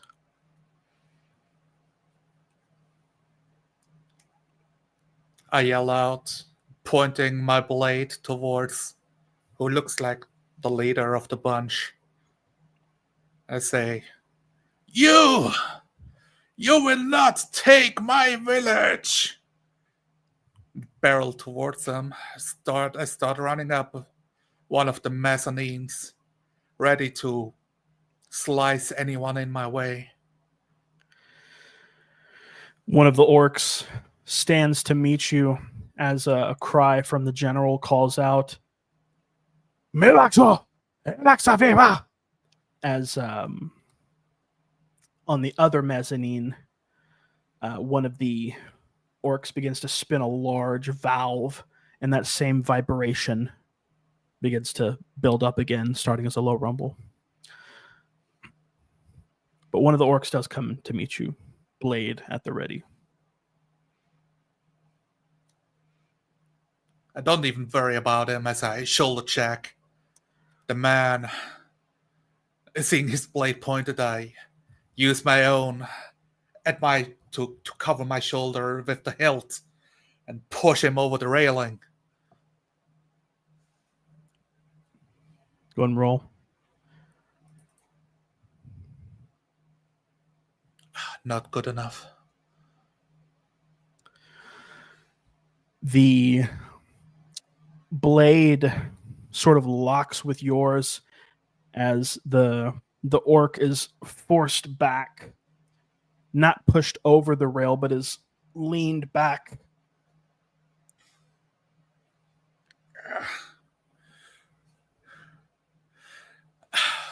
Stuck at the moment, not wanting to lose the momentum, I sweep his leg with my own, locking in behind his calf, and sweep it underneath to trip him down the staircase. He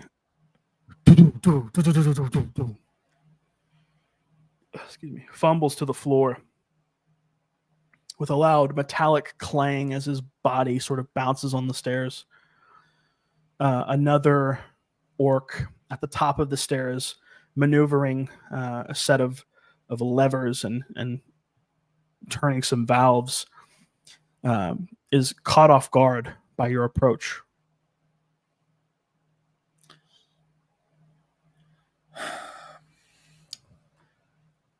Approaching from below, stepping up the stairs, I hold the blade steady in front of me at an upward trajectory, attempting to bore it through his chest, the lower chest, the stomach area. Success. Caught off guard, unable to defend himself, like a hot knife through butter. The same black ichor coats your blade once more. Exiting the side, almost splitting him in half, snapping the spine on the other end. As I pull my blade out and run onto the floating platform in the middle with the general on the center. Still barking orders at the orc on the other mezzanine, who begins to work even more fervently, turning valves and pulling cranks and tugging on levers to try to hasten the leap. The general gives a devilish grin. He reaches a hand up to his shirt and with a swift motion rips it off, revealing the scarred and war-torn body underneath.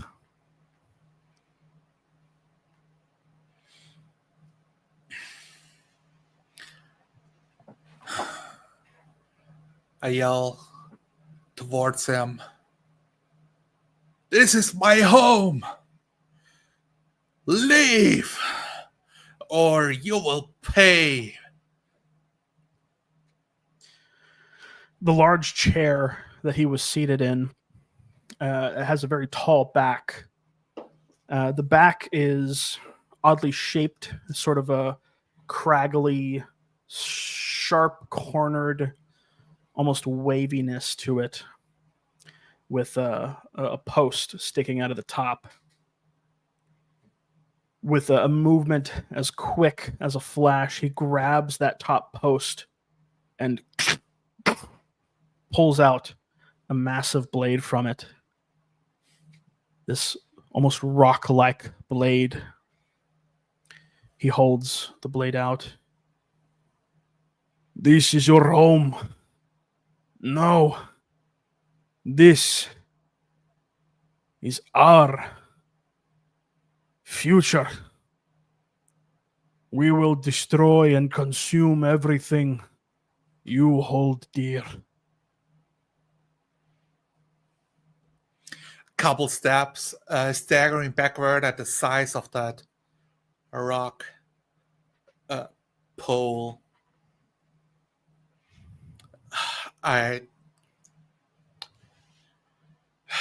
steady my right hand with the left, resting it, and take a deep breath. "And you give me no choice!" And I run towards him and jump into the air, pulling my blade over my head, and I make a flip to gain more momentum, slicing the air, striking him on the second one. His blade outstretched, he spins it in his hand, in his palm, and catches it, ready to try to deflect your blow.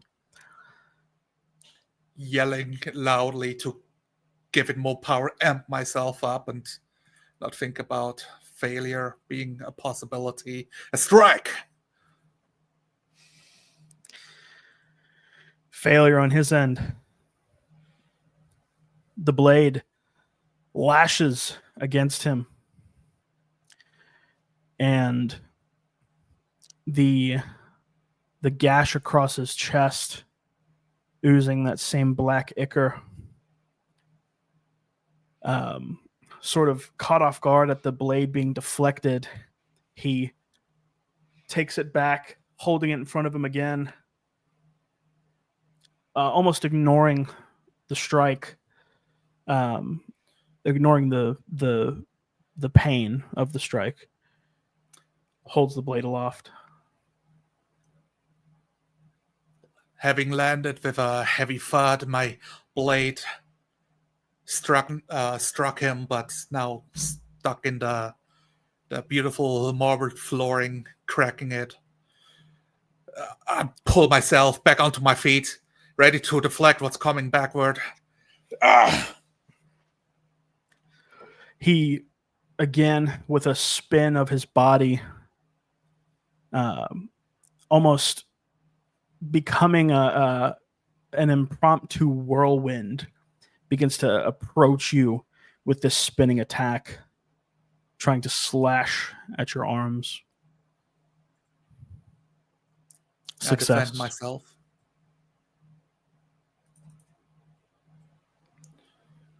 The defense is a failure. He slices across your chest a tinge of red crimson on his blade now. I stagger a bit, but my muscles protect the vital organs. Clutching the wound. My fingers cramping a bit, but I steady my breathing and stay calm. And I work on my footwork, trying to stay light, gauge the distance of his blade, look for opportunities to strike again. Circling around you, he changes his stance, now holding the blade out in front of him. The vibration starts to grow in frequency about the halfway point. My eyes shift left, right, watching his feet. Then I sweep my blade from the left before I finish my feint and spin around the other way, exposing my back to him, but gaining more momentum with a strike from the other angle. A success. Failure. He plants, seeing the feint, he plants his blade down into the ground, missing, trying to deflect the blade. But as the blade comes from the other side, he's caught off guard and is sliced in the front of his shins. He and takes a knee. The same devilish grin on his face.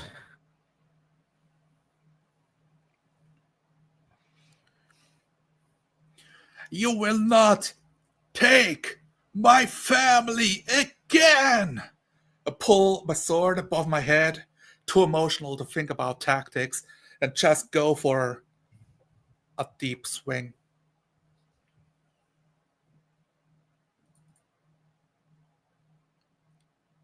A success.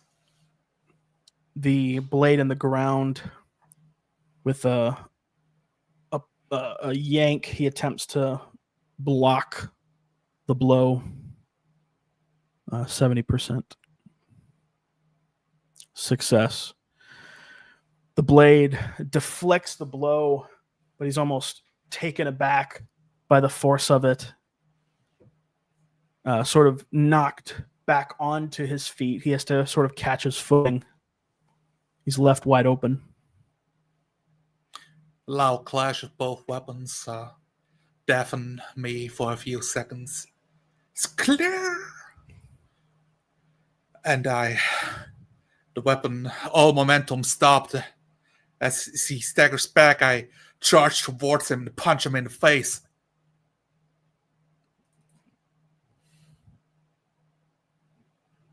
A success, a 7.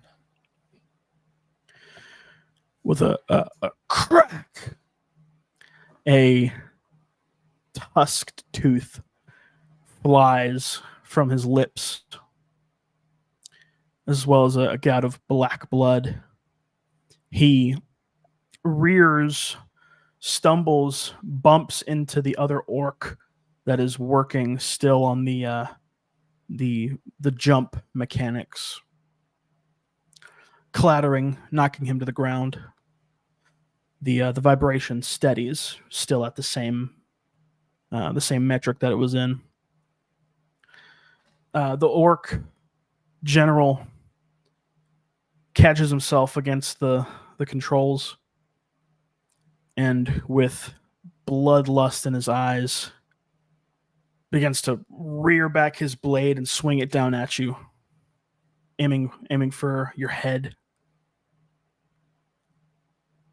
I see the blade, but I look past him, past his ribcage at the controls, and try to roll low and make a sweep for the controls instead, trying to dodge the strike.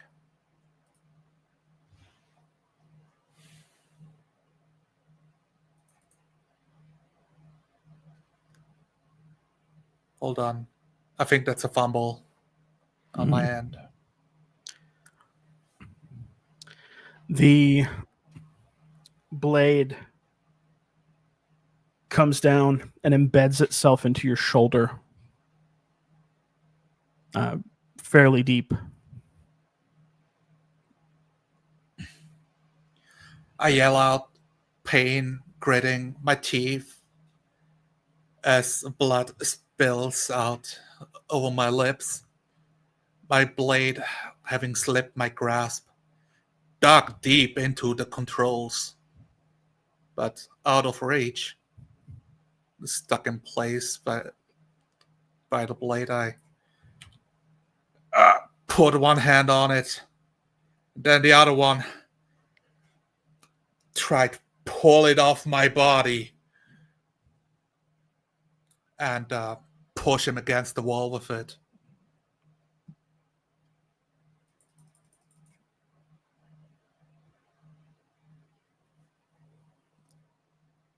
I'm skilled in this, so... Oh, that's a critical then. Top 10% of the skill, right? Okay. Sure. The blade shoved out of the gaping hole in your shoulder. The sudden change in the leverage sends it back towards the orc, and it sticks into the wall behind. He's trying to pull it out. He's unable to get it out. My right arm pretty weak. Had a massive gash. I just pummel him with left jabs towards him.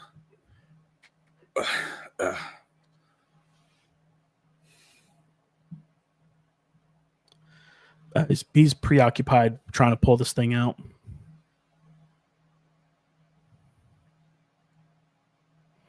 I go for my blow. I just trying to keep up the pressure and not allow him to get his weapon back. Being accosted by these left strikes, he leaves the blade where it is, sort of backing away, circling around you, trying to make his way towards your weapon.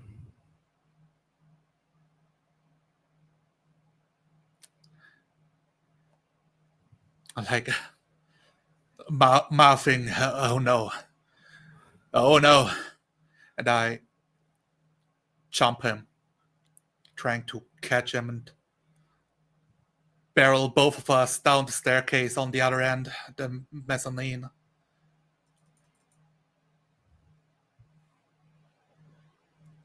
A success. Failure. Time slows as gravity takes you both tumbling down the stairs across the fallen bodies of the other orcs that were slain. Both of you land down at the bottom, both prone, and a single blade belonging to the orcs, one of the smaller blades, is in between both of you.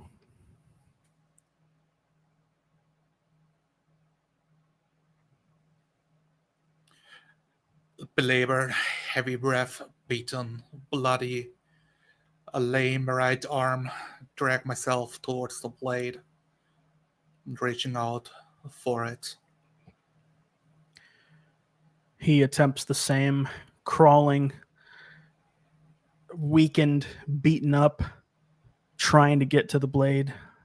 He reaches out for it as well.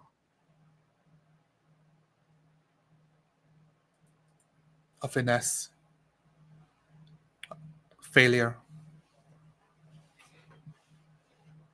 Failure as well. Both. One hand, his hand on the portion of the blade. I have my fingers wrapped around the hilt and the blade, both at the same time. And I, in the tug of war, yanking for the blade to regain control and yelling out, Why can't you just leave us alone? The village has been here for hundreds of years, thousands. Bloodlust in his eyes. That devilish grin has turned into a wild look. No response to your question. Trying to pull at the blade with his one hand on it. Sort of a back and forth. He pulls, back and forth, pulls. He tries to give one. I go for a cheap kick between his legs.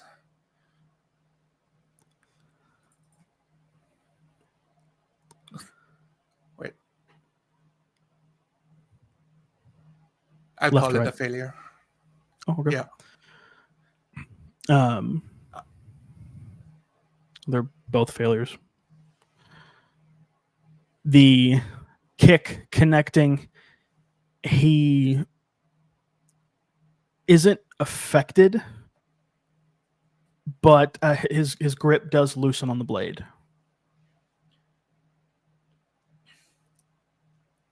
I'll let the blade part of the hilt stick into my hand as I tighten my grip and yank it free. Blood's trickling down and dripping onto the floor. No time to change the grip. Attempting to slash across his chest to reach the heart. Where my heart would be. Ah! Success. He attempts to tighten his grip on the blade in sort of a last-ditch effort to not lose hold.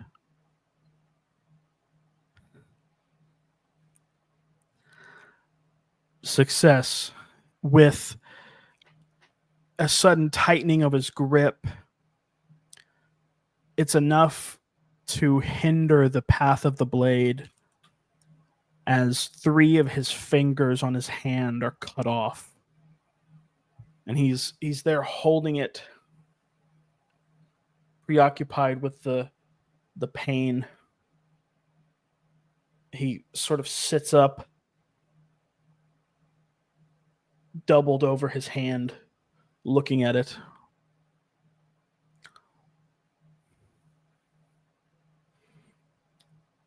throw the blade up and reach for the handle in one fluid motion to cut off his head.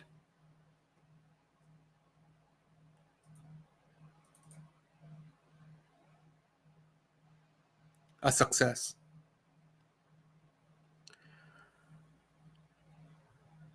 A wet sound of sliding metal through bone and sinew, and a dull metallic thud as the head of this orc drops on the ground. Gouts of blood spurting from the hole in his neck.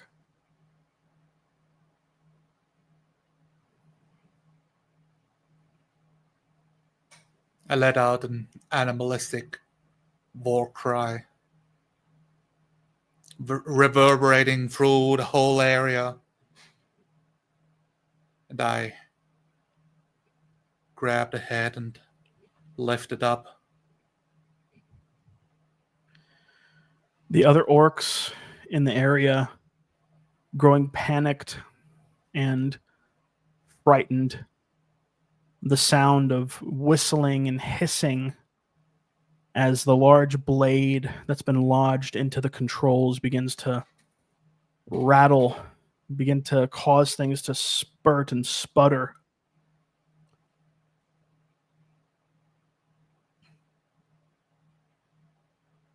I throw the head off the mezzanine. No, I throw it away. And I look where my blade is. I realize sputtering. I yell out,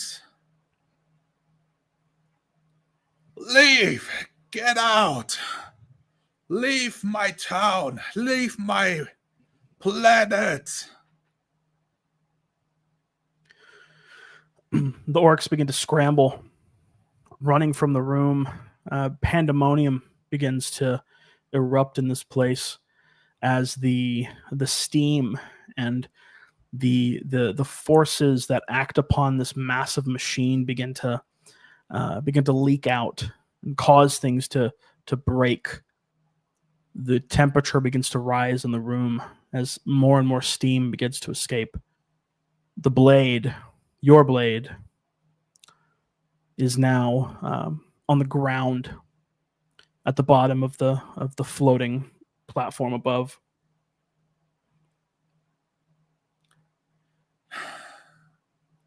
I make my way towards it. My eyes covered in blood. I only see red. I reach for it.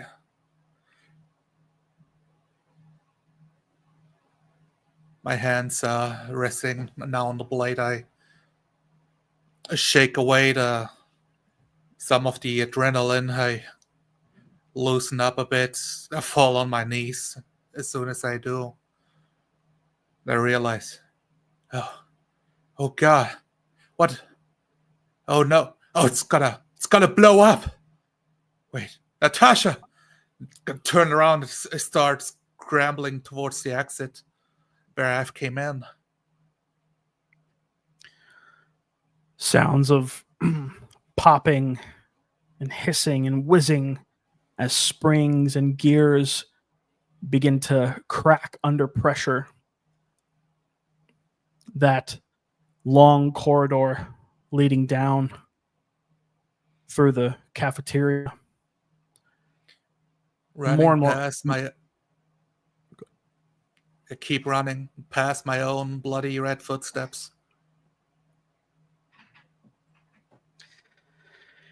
And the open door that you entered through is still there. I make my way towards the darkness of a black void, still night outside, to see what's on the other side. Just stopping at the doorway, worried about falling off into some hole. Remembering it was quite far off the ground the last when I went through. The escaping steam and the vibration, that buzzing that was happening, the level that the opening is at is it's a safe enough distance to the ground where it is maneuverable. You're not going to hurt yourself. I make my way down, gripping some of the rungs of the ladder, letting go and gripping again.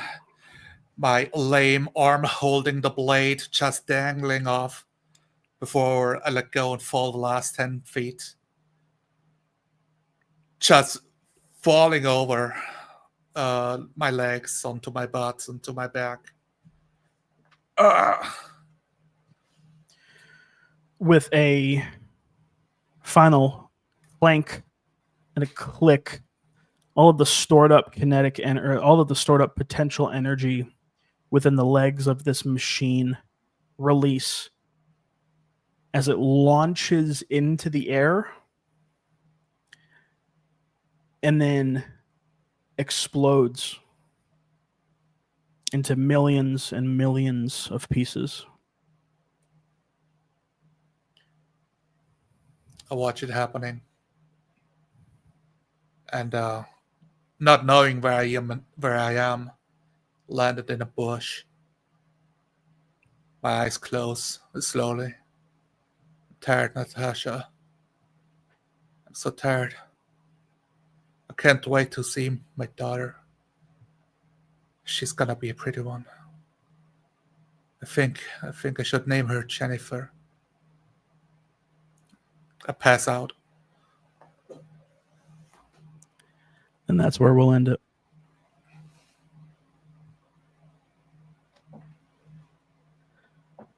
We'll end her there. I think that's as good a place as any. Fantastic. Yeah. Holy shit, man. I really enjoyed that one. That was yeah, that was cool. That was really, really cool. That was awesome. Sweet. Okay, there are 2 points that got me confused, and I wish I just had asked at the very start.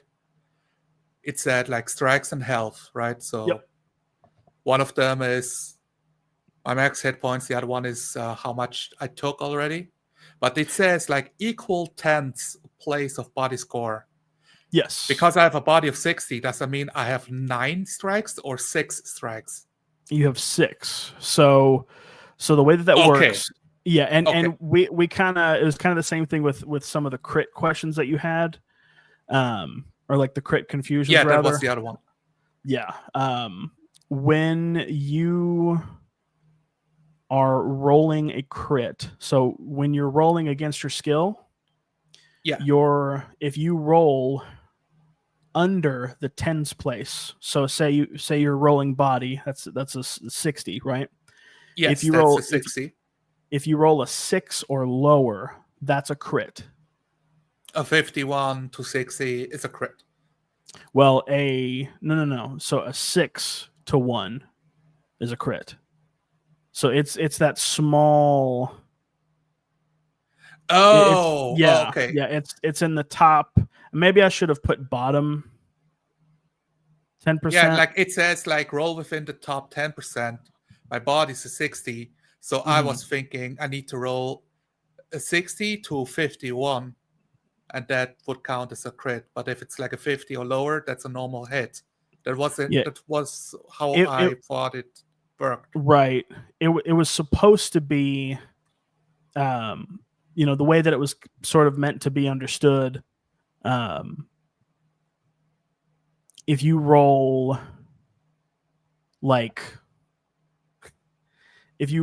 within the top 10%. So the way that it says in the document, if the roll is lower than or equal to the number in the tens place of your skill, that's a critical success. So in the actual PDF, that's what it says.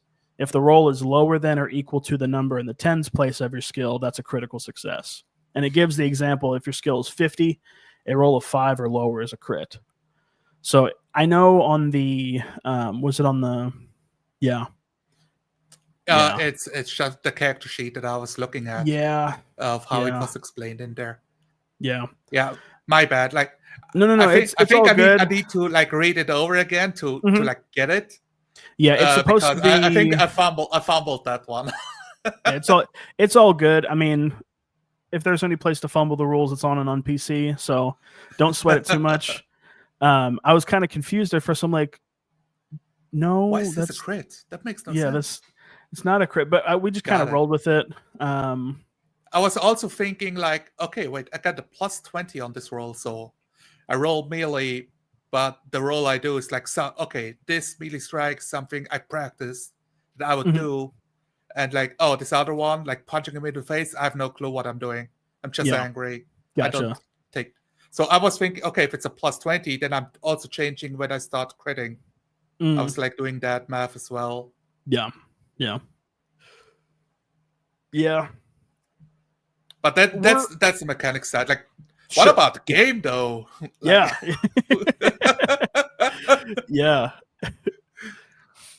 Yeah, that was really interesting. I tend to have the bad habit of doing a really slow build up.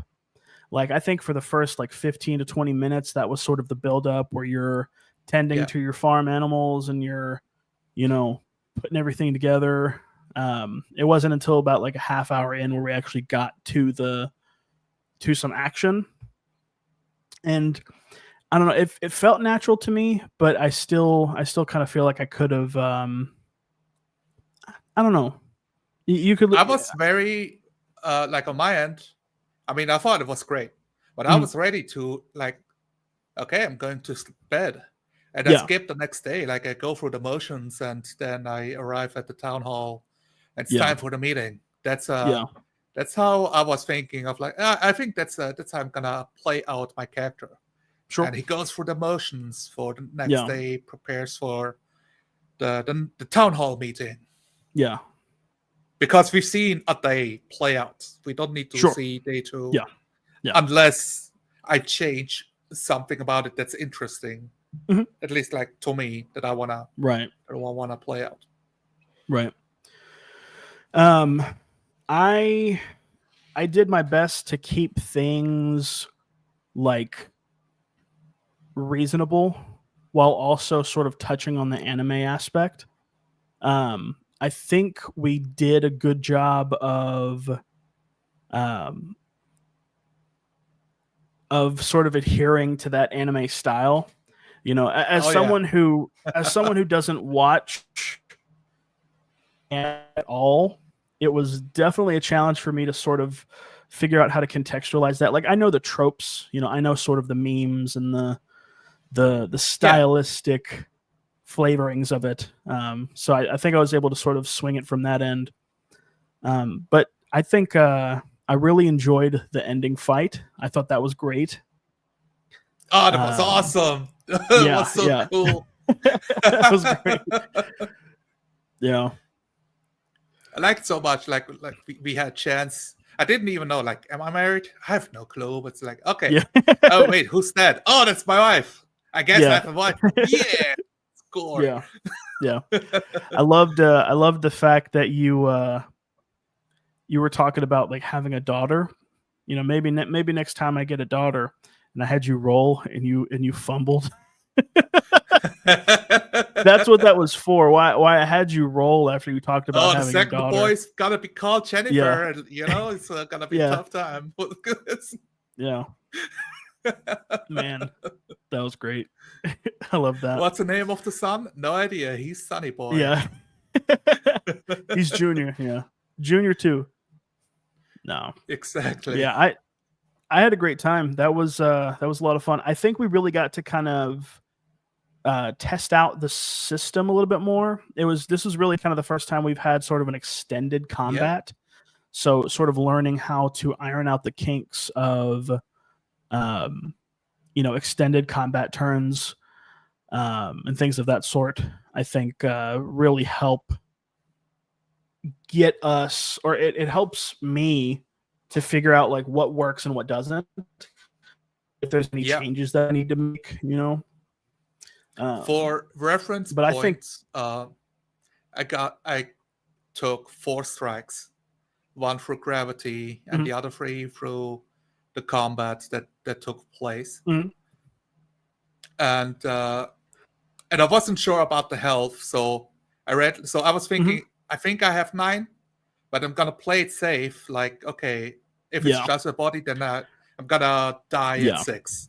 That's how I'm gonna play it out. Get the 9 from? Like having 3 strikes and then adding the body on top, like you would in D&D. That's where my mind was. Gotcha. Okay. Yeah. No. So, the way that Nicola put it on I went conservative with it. I was like, no, I should be conservative about it because I don't understand. Yeah. And I don't want to stop the game, like stop the flow. Sure. Did you check out the 1-page PDF? Oh, only briefly. I looked at it real quick to see. Yeah. That's easy and very easy. That I didn't hear any of those keywords. It wasn't in my mind at all. Yeah. Yeah. That more. So I sort of have the line of reasoning. If a task is made easier, I would just rather you not roll for it. Like if a task is easy enough, easy to the point where it's altering the outcome of, or it's like altering the number you have to roll against, I would rather you just not roll. That is more so. The difficulty classes are more so for GMs who, so say somebody is helping another person complete a task. Maybe if they help, they get that plus 20 or whatever. That's kind of the line of reasoning. But I think I'm of the opinion if it's made easier, I just rather you not roll. Heyo, Crispy in the chat. How did it go? It went well. We rolled anime again. What are the chances? Yeah, that's just we rolled so much anime again. Happening. Yes, so much anime happening. But no, it was a good time. We had a blast. Zonalar is an excellent role player and really helped put our un-PC system through its paces. But yeah, so I would say the biggest thing that I had was there were a lot of times where I felt like I was talking too much. Like I was just really like I took a few too many turns, if that makes sense. But again, with a one-on-one game, stood out to you. That you like. There were went too far. Sure. Well, whenever there was multiple people talking, that I felt was a little bit too much. When it was multiple people talking, I don't think I had anybody talk to one another, but between like the town square, maybe. Yeah, the town square when like I tried to tone it down. So like when you saved the girl, when you brought the little girl out, I tried to tone it down and say, yeah, she just gets taken away to safety. She's safe now. I'm cool with that. There's a thing, different dynamic. Yeah, that's true. Very much so. Yeah, that's for certain. I think it went well though. We had a good rhythm. One thing I really appreciated is we didn't have too many moments where there was like just a lot of silence. We had a couple where there was some silence, but I think I did a lot of the descriptions. I did a lot of the describing like both successes and failures. The way that we tend to, and I probably should have brought this. We probably should have talked about this beforehand. But the way that we kind of approach descriptions when it comes to NPCs is we sort of give the player first dibs of describing both successes and failures. But if there's a long enough pause, the GM kind of picks up on it and just sort of takes the reins from there. For me, I was, I mean, for me, it felt very natural, honestly. Mm-hmm. Like, cool. I've played enough. I've done enough for the role play that, if something sticks out to me, I'm gonna describe the success or the failure. Mm-hmm. But also, with the fight with the general, I don't want to describe a success that like goes too hard. Sure. It's like, you did an excellent job. So whenever crits or fumbles happened, say like, for example, when the general critted against you and cleaved into your shoulder, I could have made that 2 strikes, but I didn't. Like I just said take a strike. But you did an excellent job of imposing your own disadvantage on yourself by saying I have a lame arm now. Like I can't hardly use that arm anymore. So you did a great job of keeping that sort of consistency with the rest of the world. But no, I think it was great. The arm is good for is to push the blade back out. Yeah. which I mean, if that's not anime, it's like that's quintessential shonen right there. And I loved the very last moment where you shove him down the stairs and you're both there like crawling for the blade, trying to get after it. And that was cool. That was so good too. It's like, okay, what I'm doing, like I'm throwing jabs, trying to distract him, to find a moment to strike. that kind of took me off guard because I'm like, okay, he's just like, because when I think jabs, I'm thinking just like little love quick taps, punches. Yeah. And I'm just like, okay, he's just gonna keep pulling the blade out of the wall. but then I understood what you were getting at. I'm like, oh, okay, he's gonna shift around and create some distance. But no, I thought it was cool. There were some moments where I had the tendency to want to kind of pull my punches, and I have that habit anyways. Just as a GM, I have a tough time with killing PCs. So there were a couple moments where I'm like, am I pulling my punches here? Am I doing the wrong thing? Yes, you were, because nobody had a gun shooting at me in that plastic room. We had turrets that like the 2 turrets at the corners that start like, okay, guess self-defense activation. Like somebody got to start shooting. Sure. Yeah, but I definitely leaned in. I definitely leaned in more for the fantasy side of things. The futuristic. Yeah. Well, I'm glad you liked it. Yeah. There was like a moment when you had 2 orcs realizing, oh shit, Kane is here, but like we gotta fight him.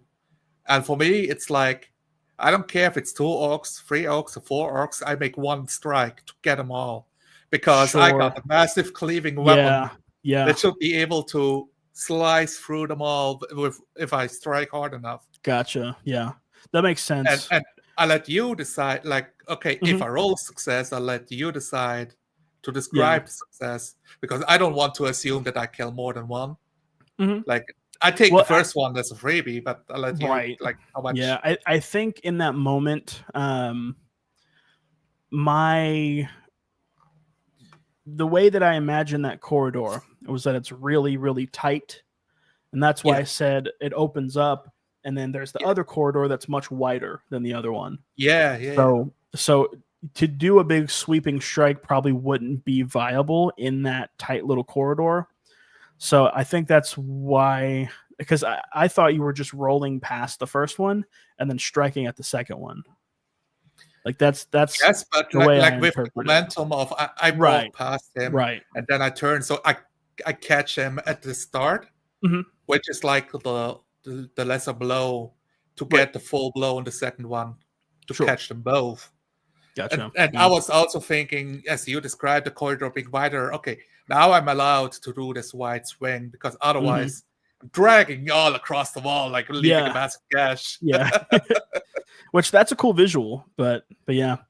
I really should have caught on to that. I don't think I picked up what you were putting down. And I think that's like also completely natural too, right? Like we played twice now.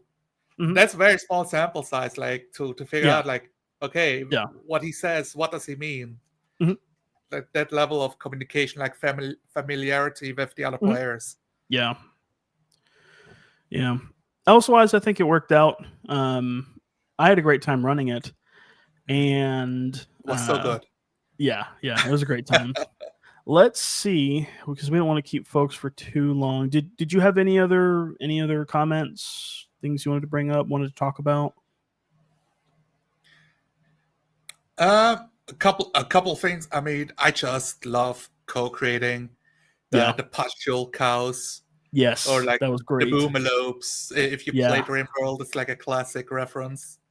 Trying to make it a bit more fantastical. Like, okay, I'm on a farm, but how can I make this cool? How can I make this the future? Right. Like, I sell like this weird liquid. What is it for? Like, somebody knows, not me. Might be a battery. Might be like literal battery situation. I thought that was cool. Yeah. And that was like, okay, the time skip of going through the rest of the day, explaining a couple pointers, tilling the fields, picking up the water at the very start of like, okay, what do you do at the start of the day? Yeah. Well, I don't have plumbing, so let's get the water from the watering hole because it's fantasy, not sci-fi. Sure. Yeah. That was because I was going to put you somewhere. I'm like, nah, I'll just let him do it. Instead of trying to inject my own will upon it. What did you think about the marble floor materializing under the general, like on that platform? Like suddenly it was marble, as I like described it cracking. It didn't seem out of place. I mean, these orcs were definitely not your run-of-the-mill fantasy orcs. Like, they were a lot cleaner than you would expect, but there was still sort of that grime. Like, it's like putting lipstick on a pig. You know what I mean? Yeah. You know, the outside looks really nice, but it's still a freaking orc, and it's still gross and disgusting. You know, so that kind of vibe. And having as a fumble, having the sword stuck in the machinery, I wasn't sure if I should do that. I felt a bit like, am I going too far? I thought, no, the critical fail can be that the sword is too far away from me. Like if I want to retrieve it, I'm gonna leave myself open. That's how I imagined it, like how to imagine a crit fail. Right. Yeah, it felt good. I sort of took it as like a sudden burst of adrenaline, a sudden burst of energy as a consequence of this massive damage that you just took. You know, that last hurrah. So it didn't feel didn't. The jumping, fucking wheel spin, barreling down towards him. I enjoyed it like way too much. Yeah. Okay, like in role-playing games, we often play it very serious, very grounded, very like realistic. Yeah. But that's just anime shit. Yes. Very much so. Did you have the same vision in your mind as I described it, or did you have trying to piece it together? What's he doing? So so you bring up Final Fantasy, or no, what am I thinking of? I'm thinking of Fire Emblem. You ever played Fire Emblem? Yes. On the Game Boy Advanced. Right. So did you ever play Super Smash Brothers Brawl for the Wii? I played the older ones. I think I did play Brawl. Gotcha. No, I played the GameCube one, Melee. Okay, Melee, yeah. Well, on the one for the Wii, there's a character called Ike. He's like the guy with the big sword. His air attack when you jump and you do like just a regular air attack is a spinning wheel blade attack. So I'm like, okay, I get exactly what he's talking about. And it's this slow, really just like hard hitting kind of attack. But yeah, I was picking up what you were putting down, my boy. Yeah, that was so enjoyable because you rarely get the chance to do those kind of strikes. Like, okay, how do I attack with this massive blade? Yeah, that I can carry. It's like it's really stretching suspension of disbelief of I'm a bit stronger than Berserk. Sure. Honestly, it's like not supposed to be, but I am because it's anime. Yeah, just built different. Yeah. No, I mean it felt good. I love those kinds of moments where you get to kind of stretch reality and do those cooler things. I was really great with how you played the wife, Natasha, like being upset. Yeah. Like, okay, you were describing, okay, here's dinner and they're gonna eat and then they're gonna sleep. Like, no, he's outside at dinner time, training, striking the street, struck by lightning. Yeah. And that was a cool detail too. I really appreciated the touch of the tree that was struck by lightning. I thought that was a cool detail. But yeah, I pretty much just channeled Chi-Chi from Dragon Ball Z when I was sort of I didn't want to go too far into Chi-Chi because like I think of I thought of Natasha as just kind of like your traditional, like almost like a trad wife. She loves the power fantasy. Yeah. Sort of that vibe. All right, Crispy. Have a good night, brother. Thank you for hanging out and catching the tail end. But yeah, really enjoyed this session. Had a blast. I am going to really quick cause a little bit of inception here. Hold on. Vanished into the shadow realm. Yes. So we did anime, heroic, future fantasy. So I think we nailed anime. I think we nailed heroic.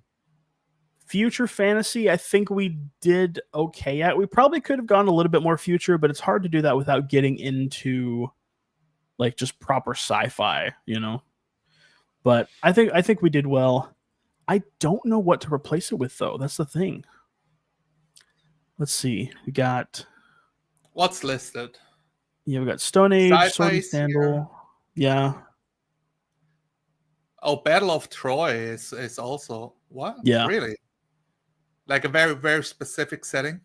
Sure, yeah. Did you actually replace one at any point? Or did you always hand it to the guests? I did. So the first couple, I replaced Stone Age and Sword and Sandal. Those were the two that I put on there. And then everyone else has been pretty much like other people GMing or like me handing off to guests because I like to get guests involved. Okay, we got zombies already. Do you like anime on this list, or is it something you would like to see replaced? I feel like anime is one of those ones where you need like the right kind of group. Like you need the right kind of people who are into that sort of thing. I don't mind it being on the list. It's a 1 in 20. Or like, and the 20 itself could also exasperate it a bit. Right. Yeah. Oh man, that'd be crazy. Rolling 2. Yeah, we need the combo to happen, but that makes a good show, It makes okay. Oh, that's the stream when it finally happened. So so it should stick around for a little bit longer. Mm-hmm. See, we had it. I don't think we have it on here. No, we did it before. I'm going to go ahead and put Apocalypse back on the board. I know we did it before. It was one of the very first ones we did was Apocalyptic Heroic. That was actually that was the game we played with you. That was Conway. I think Conway ran it. Oops, wrong one. Conway ran it. Oh, and the Trench Core. Yeah, it was the trench game. But I love apocalyptic settings. I think they're so cool. I think they're really dope. And plus, it's an open enough sort of vibe. Yeah. I am going to make There's so much variety with the tone that you get to pick with apocalyptic. Yes. Yeah. And ideally those are the best kinds of settings where the tone really gets to shine. I am probably going to end up taking mundane off of the tone list and switching it with something else. I'll do some thinking, but considering how often we've rolled mundane, it can go the way of the dinosaur. It can go away. I almost feel like mundane should be replaced with slice of life. Yeah, I want to say more imaginative of what to make out of it. I want to say mundane replaced slice of life. Like when Adam, buddy, we miss you so much. I don't know we don't know where you've been. We know you've been on vacation, and we know you're probably a very busy man with family life and all that stuff. Stop making millions and play with us. Yeah, you know? Like we just love you and we miss you, dude. But when Adam was coming up with the list, it's originally the list that like Crispy and the gang were using said slice of life, and I want to say he replaced that with mundane. So I'm probably gonna do something a little bit different than that. I probably wouldn't replace it with mundane because we already have light, and that's sort of meant to be more of that lighthearted kind of easygoing sort of game, like a low stakes. Yes. Okay. Yeah. So I'd probably end up I'll do some thinking about it. I'll use some Chat GPT and give some ideas and stuff like that. But yeah, offloading the thinking to the computer. Yes. Yeah. Because I have so much else in my life that's going on that I can't sit there and daydream about it. No worries. Yeah. But yeah.